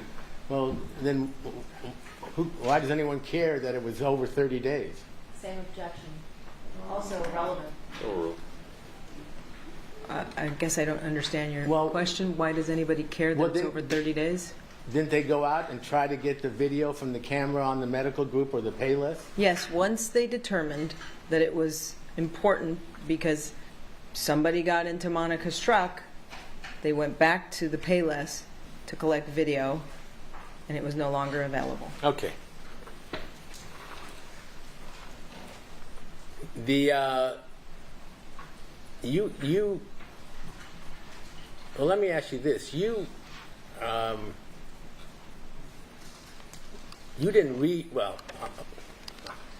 I'll withdraw that. Obviously, Ms. Sementilli was incarcerated when you came on the scene, but I think you read over the interviews of Ms. Sementilli by several officers or detectives in which she described her actions the day of the murder. Is that correct? Yes? I know there was one taken the day of the murder. She was interviewed, tape recorded. Do you know how many other times she was recorded and interviewed and recorded? After her arrest or No, the entire before, thing? after the murder. After the murder. Right, where you could learn what she had previously said about her actions and where she had driven and come from and came from and went the day of the murder. I believe it was just the interview that upon her arrest, and then the Perkins, and then the overhears. Well, but isn't it true that she was re-interviewed by Parshall or Tellis or Gable to take us again the route that you took Ralph's and Target and so forth to see if there was any inconsistencies in her statements? Wasn't that done? Was it not on this? My recollection was on the same day of her arrest. I may be wrong. Okay, but you opined, I think, that the time that she took getting from the Ralph's parking lot to her home took longer the way she described it than when you did the route going many different routes, correct? Did I get that right? I did do many different routes. I also took the route that she said, and I did it different times of day and on the same time of day For what purpose? to try and see if it ever took me 11 minutes to get there. Because it took 11 minutes for what? For Mrs. Sementilli to get there. Based on the route she said she took, correct? Based on the time we know she left, the timestamp on the Ralph's video and the time that Jessica's on the telephone and we hear Monica come home. Okay. Now, did you have any video, or did the LAPD acquire any video from Ralph's that showed her leaving the Ralph's parking lot? Not the parking lot, no. You knew from the video what time she entered the store, correct? Yes, and what time she left. And what time she left, she was carrying some groceries, correct? She was carrying one small bag of groceries. Okay. And then she walks to her car. Do you see her get in her car? No. So when you're saying it took 11 minutes for her to get home, you're timing it from the time she leaves the scene of the camera when she leaves Ralph to the time she arrives at her residence. Yes. So you don't know what she did before she even got to her car, if anything. Right? Well, I do know she wasn't on the phone. Okay. From you the don't know phone if she's records. smoking a cigarette? I don't know if she was smoking a cigarette. Okay. Or stopping for any other reason, or dropped her bag, or picked it up. You don't have any idea what she did before she got to her car, correct? That's correct. All you know is she was not on her phone. Yes. And then you don't know when she was driving Well, let me ask you this. Do any of the surveillance cameras in the area, did they ever pick her up? That is her car captured on video, leaving the Ralphs and tracking it until it got to the camera we know shows you coming up Oakdale, Queen Victoria, and into the driveway. Yes, my recollection is that's the only video we have is her coming back into the neighborhood. So, again, you don't know what route she took coming home, correct? Well, we know the route that she said she took. Okay, coming home. you don't know if she stopped for any reason? She didn't say she stopped for any reason. Okay. And, I believe she was asked okay. and did But- not say she did. So you're saying, to be frank, she intentionally waited so she would not get there and see the murder taking place, right? Isn't that your hypothesis? My hypothesis is that it took her 11 minutes to get somewhere that usually takes never more than 5, and it was very close in time that we see the suspects leaving. So, That was suspicious to you. yes. So being an interrupt, let's take our afternoon recess for 15 minutes. Detective Roberts, when you testified previously in this case, do you recall indicating that the reason that, or one of the reasons Mr. Baker would have taken a circuitous route is because he didn't want to be picked up by the cameras by the Payless store, not knowing that they were going to be destroyed in 30 days? Wasn't that? I'm going to object. That's argumentative, the second half of the question. I'll allow. My question is, wasn't that one of your theories when you testified a few days ago? I mean, maybe in a different... I don't remember it as you're stating it. Well, what was the reason that you gave, if you recall, why Mr. Baker had to take that circuitous route around the building, as you described it, to get to Sementilli's car? Why wouldn't he just walk from where he parked to the car? I mean, yeah, if he knew there was cameras on the target, to go undetected by the cameras that were visible. Okay, and I thought, correct me if I'm wrong, you also opined that he did not want to be caught by any of the cameras that were visible on the Payless. Yes, Sure. at that point where he's actually meeting up with Monica, and I believe that there's statements to that effect in some of the overhears. Okay, but going back to your theory, was they didn't know, or Mr. Baker didn't know, that the cameras would be destroyed in 30 days, so he was trying to avoid that when you say he entered Miss Sementilli's car. I don't believe that he didn't know there was cameras. I believe that they were trying not to be captured on the target camera.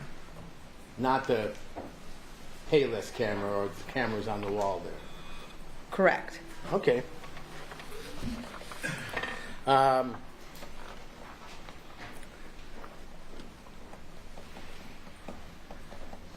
Let's go.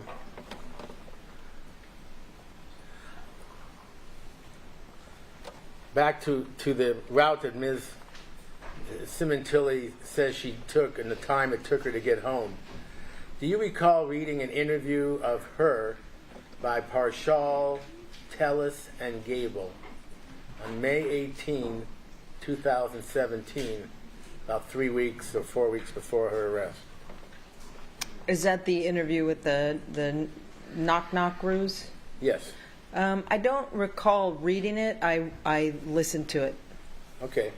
And in it, didn't whoever was questioning her ask her again to describe her route that she took from the target to home on the day of the murder? I don't recall. Wasn't that the route that you were relying on and saying that it shouldn't have taken her 11 minutes to get home? I drove every possible route that you could drive, and it never took me more than 5 minutes was the longest it took me. No, I'm not quarreling with that. I'm saying she had to remember 4 months later in an interview a route she took on the day of the murder from the Ralph's home, and remember if she had a cigarette or stopped for listen to music or whatever 4 months later. Isn't that true? I'm going to object, Your Honor. It's now cumulative. So rule. I'm sorry, repeat the question? Isn't it true that the route that you've relied on in terms of what Monica Sementilli said she took the day of the murder was from the interview of her on May 18th, 2017? No, that's not correct. I didn't rely on any route because I drove every possible route you could drive, including the one that she gave. Okay, but you would agree that it'd be hard to remember 4 months earlier whether you had a cigarette or stopped for some other reason on the way home. Objection, speculation. Sustained. Okay.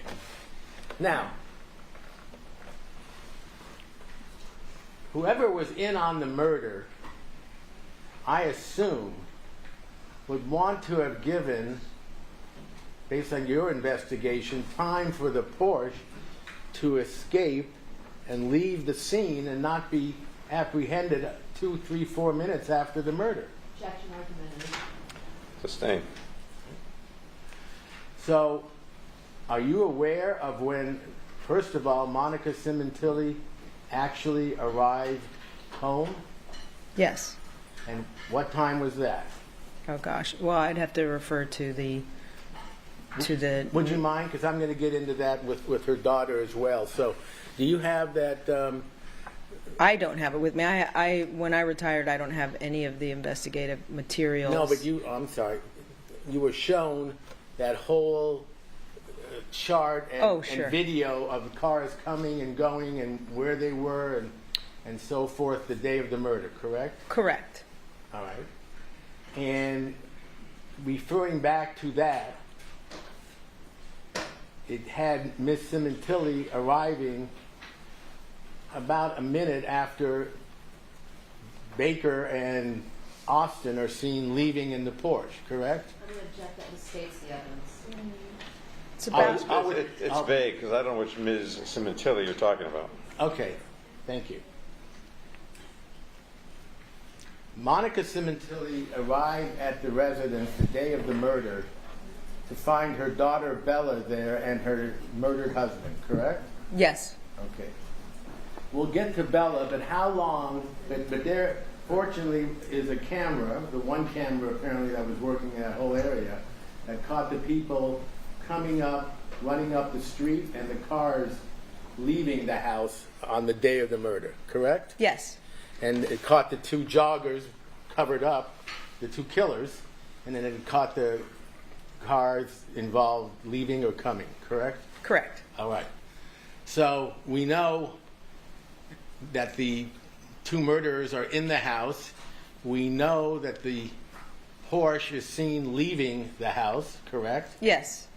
The next person to come home within a minute or less is Bella, correct? Correct. And right after her is Monica, correct? Yes, about a minute after. So by that timeline, the Porsche basically had a minute or less to leave the area and get away clean without getting stopped or arrested by the police, right? Well, I mean, we would assume that the police would know that a murder had occurred. All right. Well, let me ask you this.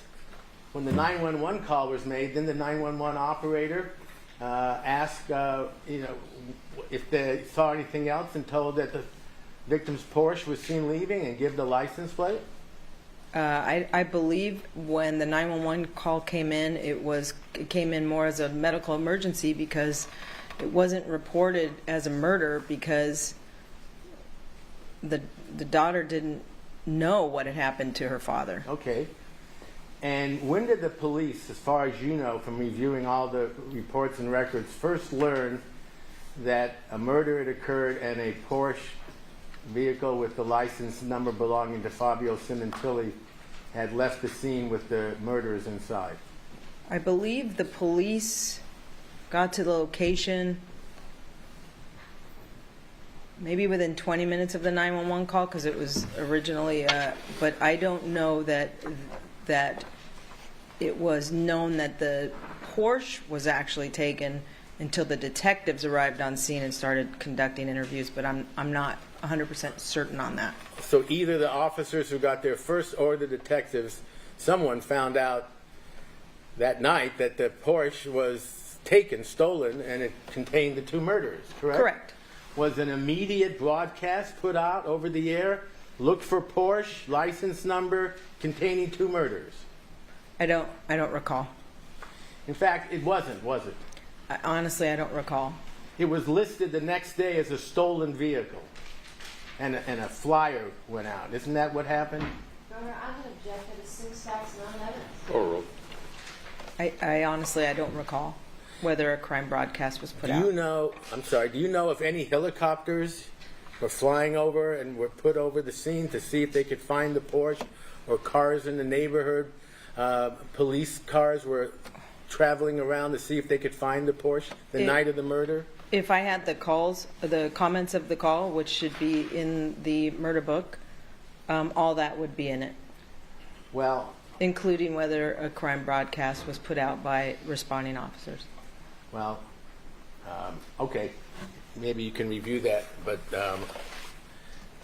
my question is, having reviewed it, why wasn't a broadcast put out immediately for that Porsche? Again, I'm going to object. Assumes facts, not evidence. Sustained. All right.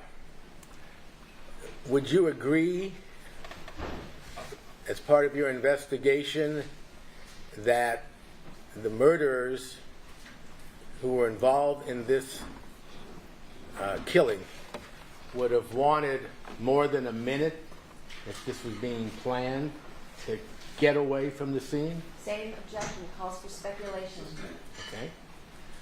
Now, Bella Sementilli was the first one, Isabella, to find her father's dead body, correct? Correct. And she was there even sooner than Monica, correct? Unfortunately, correct. Absolutely. And do you know, also, isn't it fair to say that the murderers were at least in the house after 5:37 or 5:40 when I'm sorry.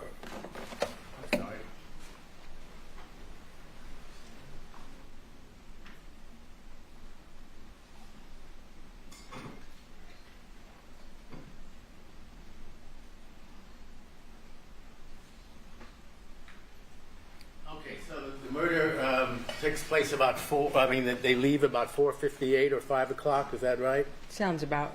And there's some communication between Fabio on his phone or voicemail or something that he leaves at 4:36 or 4:37, isn't that right? Correct. So it's clear, at least at that time, he was alive. Yeah, you would assume that he was alive at that time. And the Porsche is seen leaving the garage at what time? Again, I would have to refer to. Could you please? I don't have any documents that have that timeline. It was an electronic timeline, but it should be in the investigative materials. May I approach, Your Honor? I'm showing you a document that, and you tell me if you recognize this document. I opened it to the time of the murder, but it looks like it starts early in the morning. Do you recognize that? Haven't seen that timeline? I haven't seen this timeline, but Yeah, Your Honor.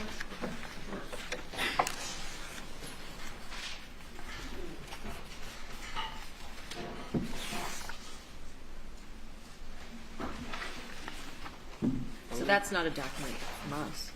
I have a Viber timeline that might have the information in it. Okay, here's the front page. Do you recognize that at all?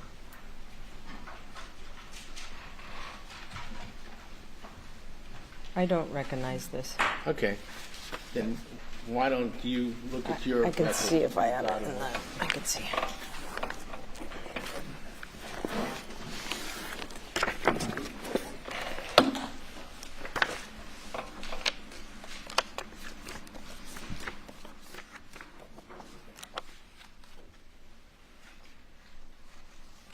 Your question again, Mr. Levine, was what time did the Porsche leave?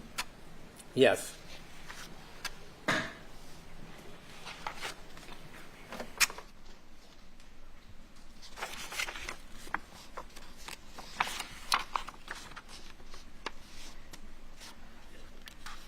Robert, I'm going to have Mr. Vanders put on the screen the video or the... I have 16:56 and 47 seconds. I'm going to have him put up... Would you look at the screen to your Yes. right? Okay. This is the... Can I just identify, I know it's an exhibit, and if you don't know Mr. Levine, I'm sure Mr. Babbage knows it. Exhibit 158, Your Honor, ticket 158. Thank you, Mr. Babbage. Thank you, Mr. Babbage. Looking at that, does that appear to be the document you referred to in your testimony a few days ago? Correct. Okay. So does it indicate at what time Baker and Austin were seen northbound on Winnetka, having left the scene of the murder? Yes, 4:56 p.m. And then Bella arrives at... I'm sorry. That's right. Oh, that was on Wells Drive. So 4:53, Baker and Austin are seen leaving the residence. Okay, 4:53. Now, Isabella returns to the residence at 4:54. Do you see that? Correct? So had she arrived a minute earlier, she would have come in on the murder, or at least the parties leaving the garage and the porch, correct? Yes. Now you're also aware that prior to that time, sometime 5-10 minutes before then, Monica Sementilli communicated with Bella and vice versa. Is that correct?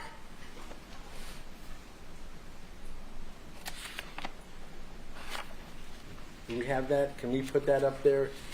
The okay.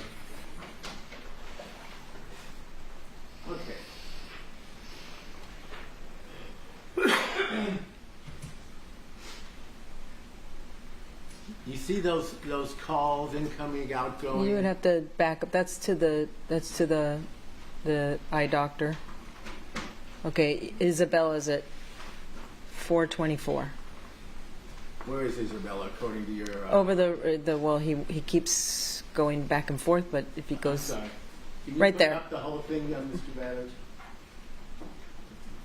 Okay. It's at 4:24 and 27 seconds. If you see that. Yes, and then it goes to 4:28. There's another outgoing call. You see that? Yep. Now, But that outgoing call is to that is not to the daughter, that's to the eye doctor. okay. Yeah. So there are a series of calls around 4:24, 4:27, and 4:28.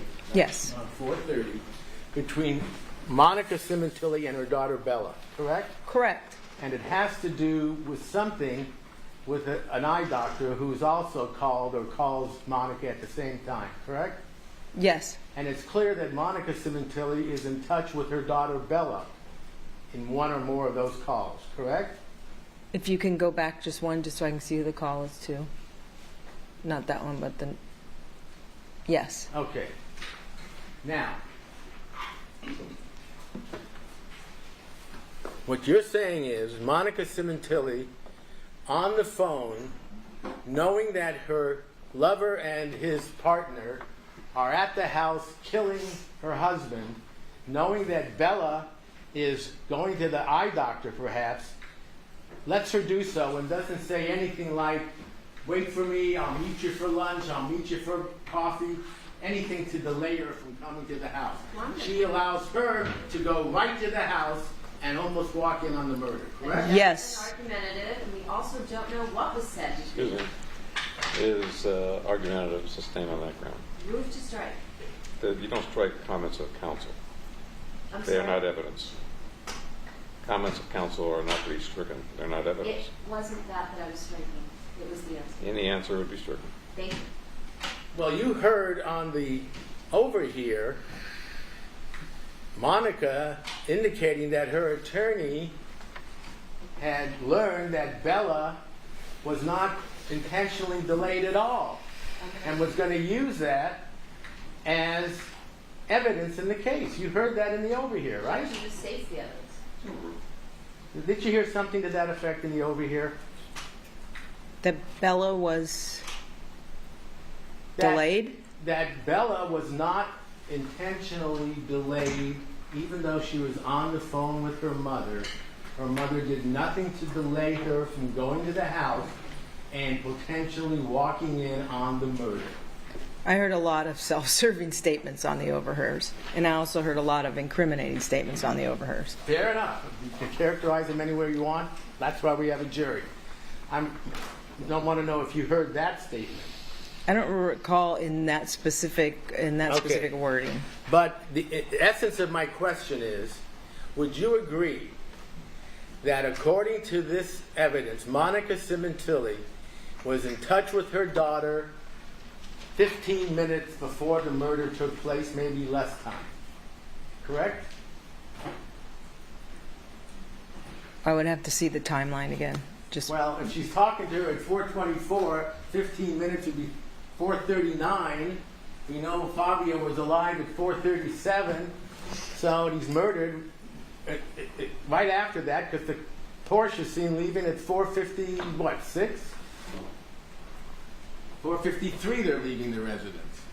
I would agree that she's talking to her daughter because we Okay. have the evidence. And you would agree that whatever she said to her daughter, and that's not in the record, her daughter went right home from the eye doctor and basically almost walked right into a murder. Correct? Again, assumes facts, not evidence. Sustained. Well, she arrived home within a minute of Baker and Austin leaving the residence. Correct? Yes, And immediately called 911. correct. And therefore, Baker and Austin had maybe a minute or two to get out of the scene, and Baker to go park the car somewhere, and Austin to be left out, and neither one of them were apprehended that night, correct? Correct. And it would mean that Monica Sementilli, if she was in on the murder, would have allowed her daughter, Bella, to be the first one to uncover or discover her father brutally knifed to death by Austin and Baker, correct? That is what I believe, yes. Okay. So there's no question, time-wise, she had to know her daughter was going to be there right around the time the murder took place. Yes, and I believe that's why she sends out the Viber message to Robert Baker about, 5 minutes before her daughter comes home, 10 minutes, So to let it's- him know she's coming home. So it's intentional. I don't know that it's You don't know intentional. what the message is to Baker, do you? The Viber message. No, because it's encrypted out. Oh, fine. Okay. So you don't know whether she has any idea what Baker's doing or not doing. You just know there was a message back and forth, correct? Oh, I think she knows what Baker's Well, doing. I know what you think. I'm just asking you if you can tell by the fact there was a Viber contact what the message was. In the totality of No, the day, No, in Your the... Honor, again, I'm going to object and ask. Well, she's not answering the question. I'm trying to. I'll withdraw the question and rephrase it. What does encrypted mean? It's scrambled. We can't get the messages. So do you know the contents of the message, the Viber message from Monica Sementilli to Robert Baker that we're discussing, right shortly before the... No, I they don't left? know the content to any of the Viber messages. Okay. Everything else is your conclusion, speculation, or intuition, or however you want to call it. That's your job as an investigator. Your Honor, I'm going to object again to counsel testimony. It was argumentative, so stand on that ground. Okay. So, Bella arrives, and then Monica arrives a minute thereafter, right? Yes. Now, are you aware that at some point Baker says to Austin, we better get out of here, Monica's at the target? I'm going to object. Seems facts, not an evidence. I'll allow it. I don't recall those specific words. You don't recall that in one of the interviews or proffers of Mr. Austin? I didn't listen to the proffer. Okay. If it's in the proffer, but So you don't know whether Mr. Baker, there's evidence of Mr. Baker worrying about whether Bella's going to show up or commenting on the fact that, whoa, we just missed her. Anything of that nature? Did your investigation reveal that? I don't recall anything of that nature. Okay. Did the investigation that you participated in before you come to the conclusion that Austin was in the trunk of the car? No. Did you eventually learn that that's what he claimed? Yes, that's eventually what he testified to. Okay. But you didn't listen to any of his interviews before his testimony? As I testified prior, I listened to the Perkins and his interview up in Washington, but I did not listen to the proffer. So in his interview and his Perkins, and we all know what Perkins is, the undercover officer that the suspect, Austin, doesn't know or is not supposed to know is working for the police, correct? Correct. At any time during those interviews, does he say that he was in the trunk of the car? Not that I remember. And in none of those interviews does he even say that Monica Sementilli planned the murder with Mr. Baker, does she? Does he? I'm going to object as to interviews. She only heard I know, it's also cumulative. All right, I'll withdraw that. They speak for themselves. So let's go back to then how we get to Mr. Austin to begin with. Sure. After the Fayetteville inaccuracy from Mr. Ray, you learn that he lives in Alaska, right? Yes. And you learn that there's been contact between him and Mr. Baker, correct? Correct. Do you attempt to find out if Mr. Austin was in Los Angeles the day of the murder? Yes. And how do you do that? Wrote two ways. I wrote a phone application, search warrant for his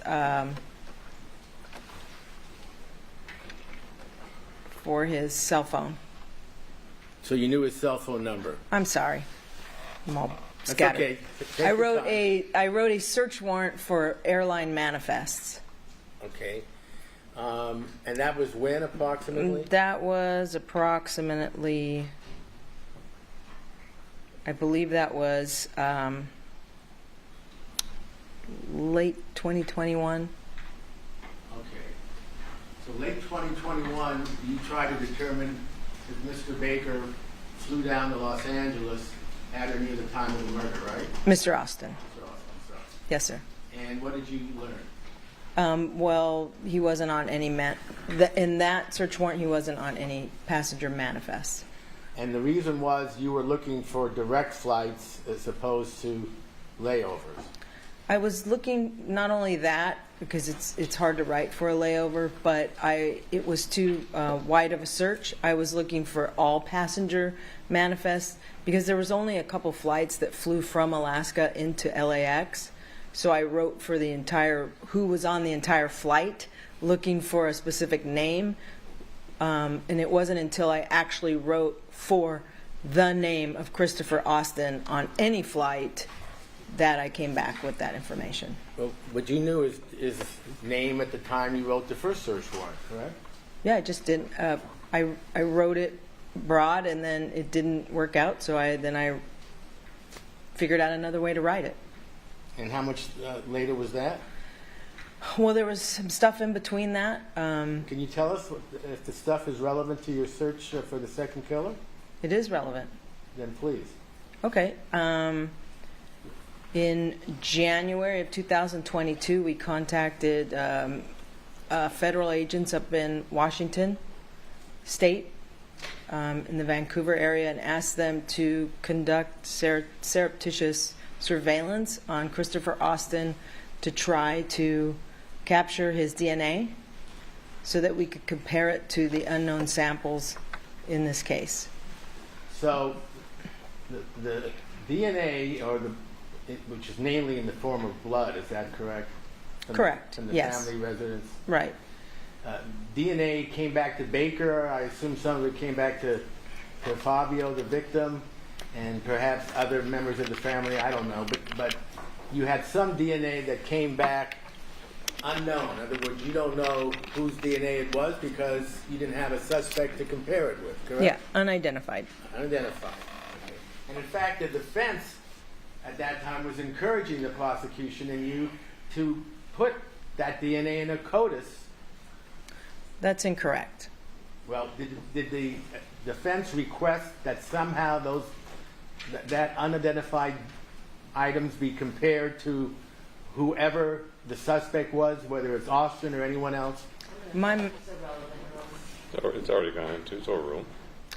My memory at the time was that there was unknown samples and that the prosecutor tried to relay to the defense that they had to be tested through an accredited laboratory in order to be placed in CODIS. And we were assured that the court was assured that that would be done and released all the unknown samples to the defense. But the defense Can I? was the I'd like to. defendant. I'd like to finish. You may finish your answer. Go on. They were able to deduce a profile from that unknown DNA because they didn't use an accredited Who's laboratory. They? Who's they? The defense, I believe it was Baker's defense attorney, Mr. Simran. but correct. it wasn't the prosecution. And it wasn't Miss Sementilli's attorney either. Well, you asked me to explain, and I'm Okay. trying to explain. Just let us know who the defense is. She's finishing. Hold on a second, counsel. Okay. So, because it wasn't with an accredited laboratory, our laboratory could not upload it into CODIS without losing their accreditation. They can only work with laboratories that I know we had testimony of what it takes to get accreditation. And because that wasn't done, we have this unknown sample that we're not allowed to do anything. We can't even direct comparison to it, to an individual. And this involved the attorney for Mr. Simran, who has got the DNA and For the Mr. unaccredited Baker. lab, not Miss Sementilli. It involved the attorney, Mr. Simmerin, who is the attorney for Mr. Baker. Okay. The defense was requesting that somehow it be uploaded and the right person be apprehended as soon as possible, correct? Your Honor, I don't object. It's irrelevant. That question sustained.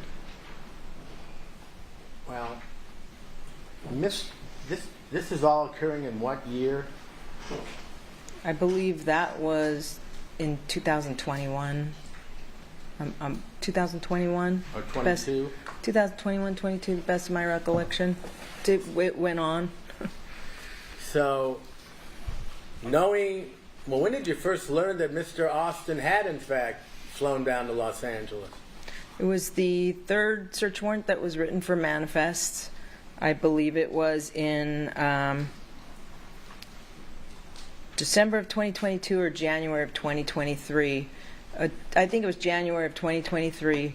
He was on a manifest with Alaskan Airlines. Okay, and showed what? That he bought a ticket via Kayak, which is a travel booking site, to fly out of Anchorage, Alaska, with a layover in Seattle, landing in LA at Los Angeles International Airport, 34 or 36 in the morning on January 22nd, 2017. The day before the murder. Yes, with a return ticket to return to Anchorage, Alaska from Los Angeles International Airport on January 24, 2017, which he changed at the gate shortly after the murder, the night of the 23rd. So you had evidence of Mr. Austin coming down the day before the murder, scheduled to go home the day after the murder, and then changing his home flight to the day of the murder. Correct. So I assume LAPD at that point went up to Vancouver or Alaska or got someone to go up and arrest Mr. Austin and find out what's going on. No, we don't. It's more complicated than that when you're dealing with an individual that's in another state. Can't just go up and arrest them. I understand, but you can get an arrest warrant, correct? Correct. And you could have that if it's signed based on the evidence you had at the time. You could have that forwarded to the law enforcement agency wherever Mr. Austin was living. Where was that again? Vancouver, Washington. Okay, it's in the United States, correct? Yes. So they could arrest him based on the arrest warrant, and then LAPD could have gone up and interviewed him and found out what was going on in 2022. I'm going to object as soon as facts, not evidence. Just saying. Did anyone from the Los Angeles Police Department or any other law enforcement agency in LA you know of attempt to have Mr. Austin arrested in 2022? 2022? Yes, when you said that you got the That was information. 2023. 2023, fair enough. Yes. And was he arrested? No. Why not? The question was, did we attempt? Yes. Was he arrested? No. They wouldn't arrest him based on your arrest warrant? I didn't have an arrest warrant. Did you seek one? I went to the district attorney, tried to get a filing for the case. I didn't have enough at that stage to get a filing for the case. I was working with the FBI in Washington On this case? on this case in June of 2023. They would not do a Perkins operation or arrest Mr. Austin without a UFAP warrant, which is a unlawful flight to avoid prosecution. They would not assist me in any operation and arrest without a filed case. They were not comfortable in doing it. There were too many variables, and they thought it put their agents at unnecessary risk. So the result was a cold-blooded killer remained on the streets from 2023 to 2024. October 2024, correct? I'm going to object argumentative. Just saying. So did you seek an arrest warrant for what you needed from the DA's office? I did. And it was declined, correct? I didn't have enough evidence at the time. Did you have enough evidence to have officers from the Vancouver Police Department arrest Mr. Austin and question him and see if he would confess or give any information about the murder? That is not a way that I did choose to run this investigation at the time. If I knew I didn't have enough evidence, and I'm not sure that Mr. Austin is going to even talk to me, and I alert him that I'm looking at him for murder, and he says, "Pound sound, I don't want to talk to you," and I have to release him because I don't have a warrant. Now I'm letting a cold-blooded murder out for the rest of his life, most likely. So we're going to take our afternoon adjournment this time till tomorrow.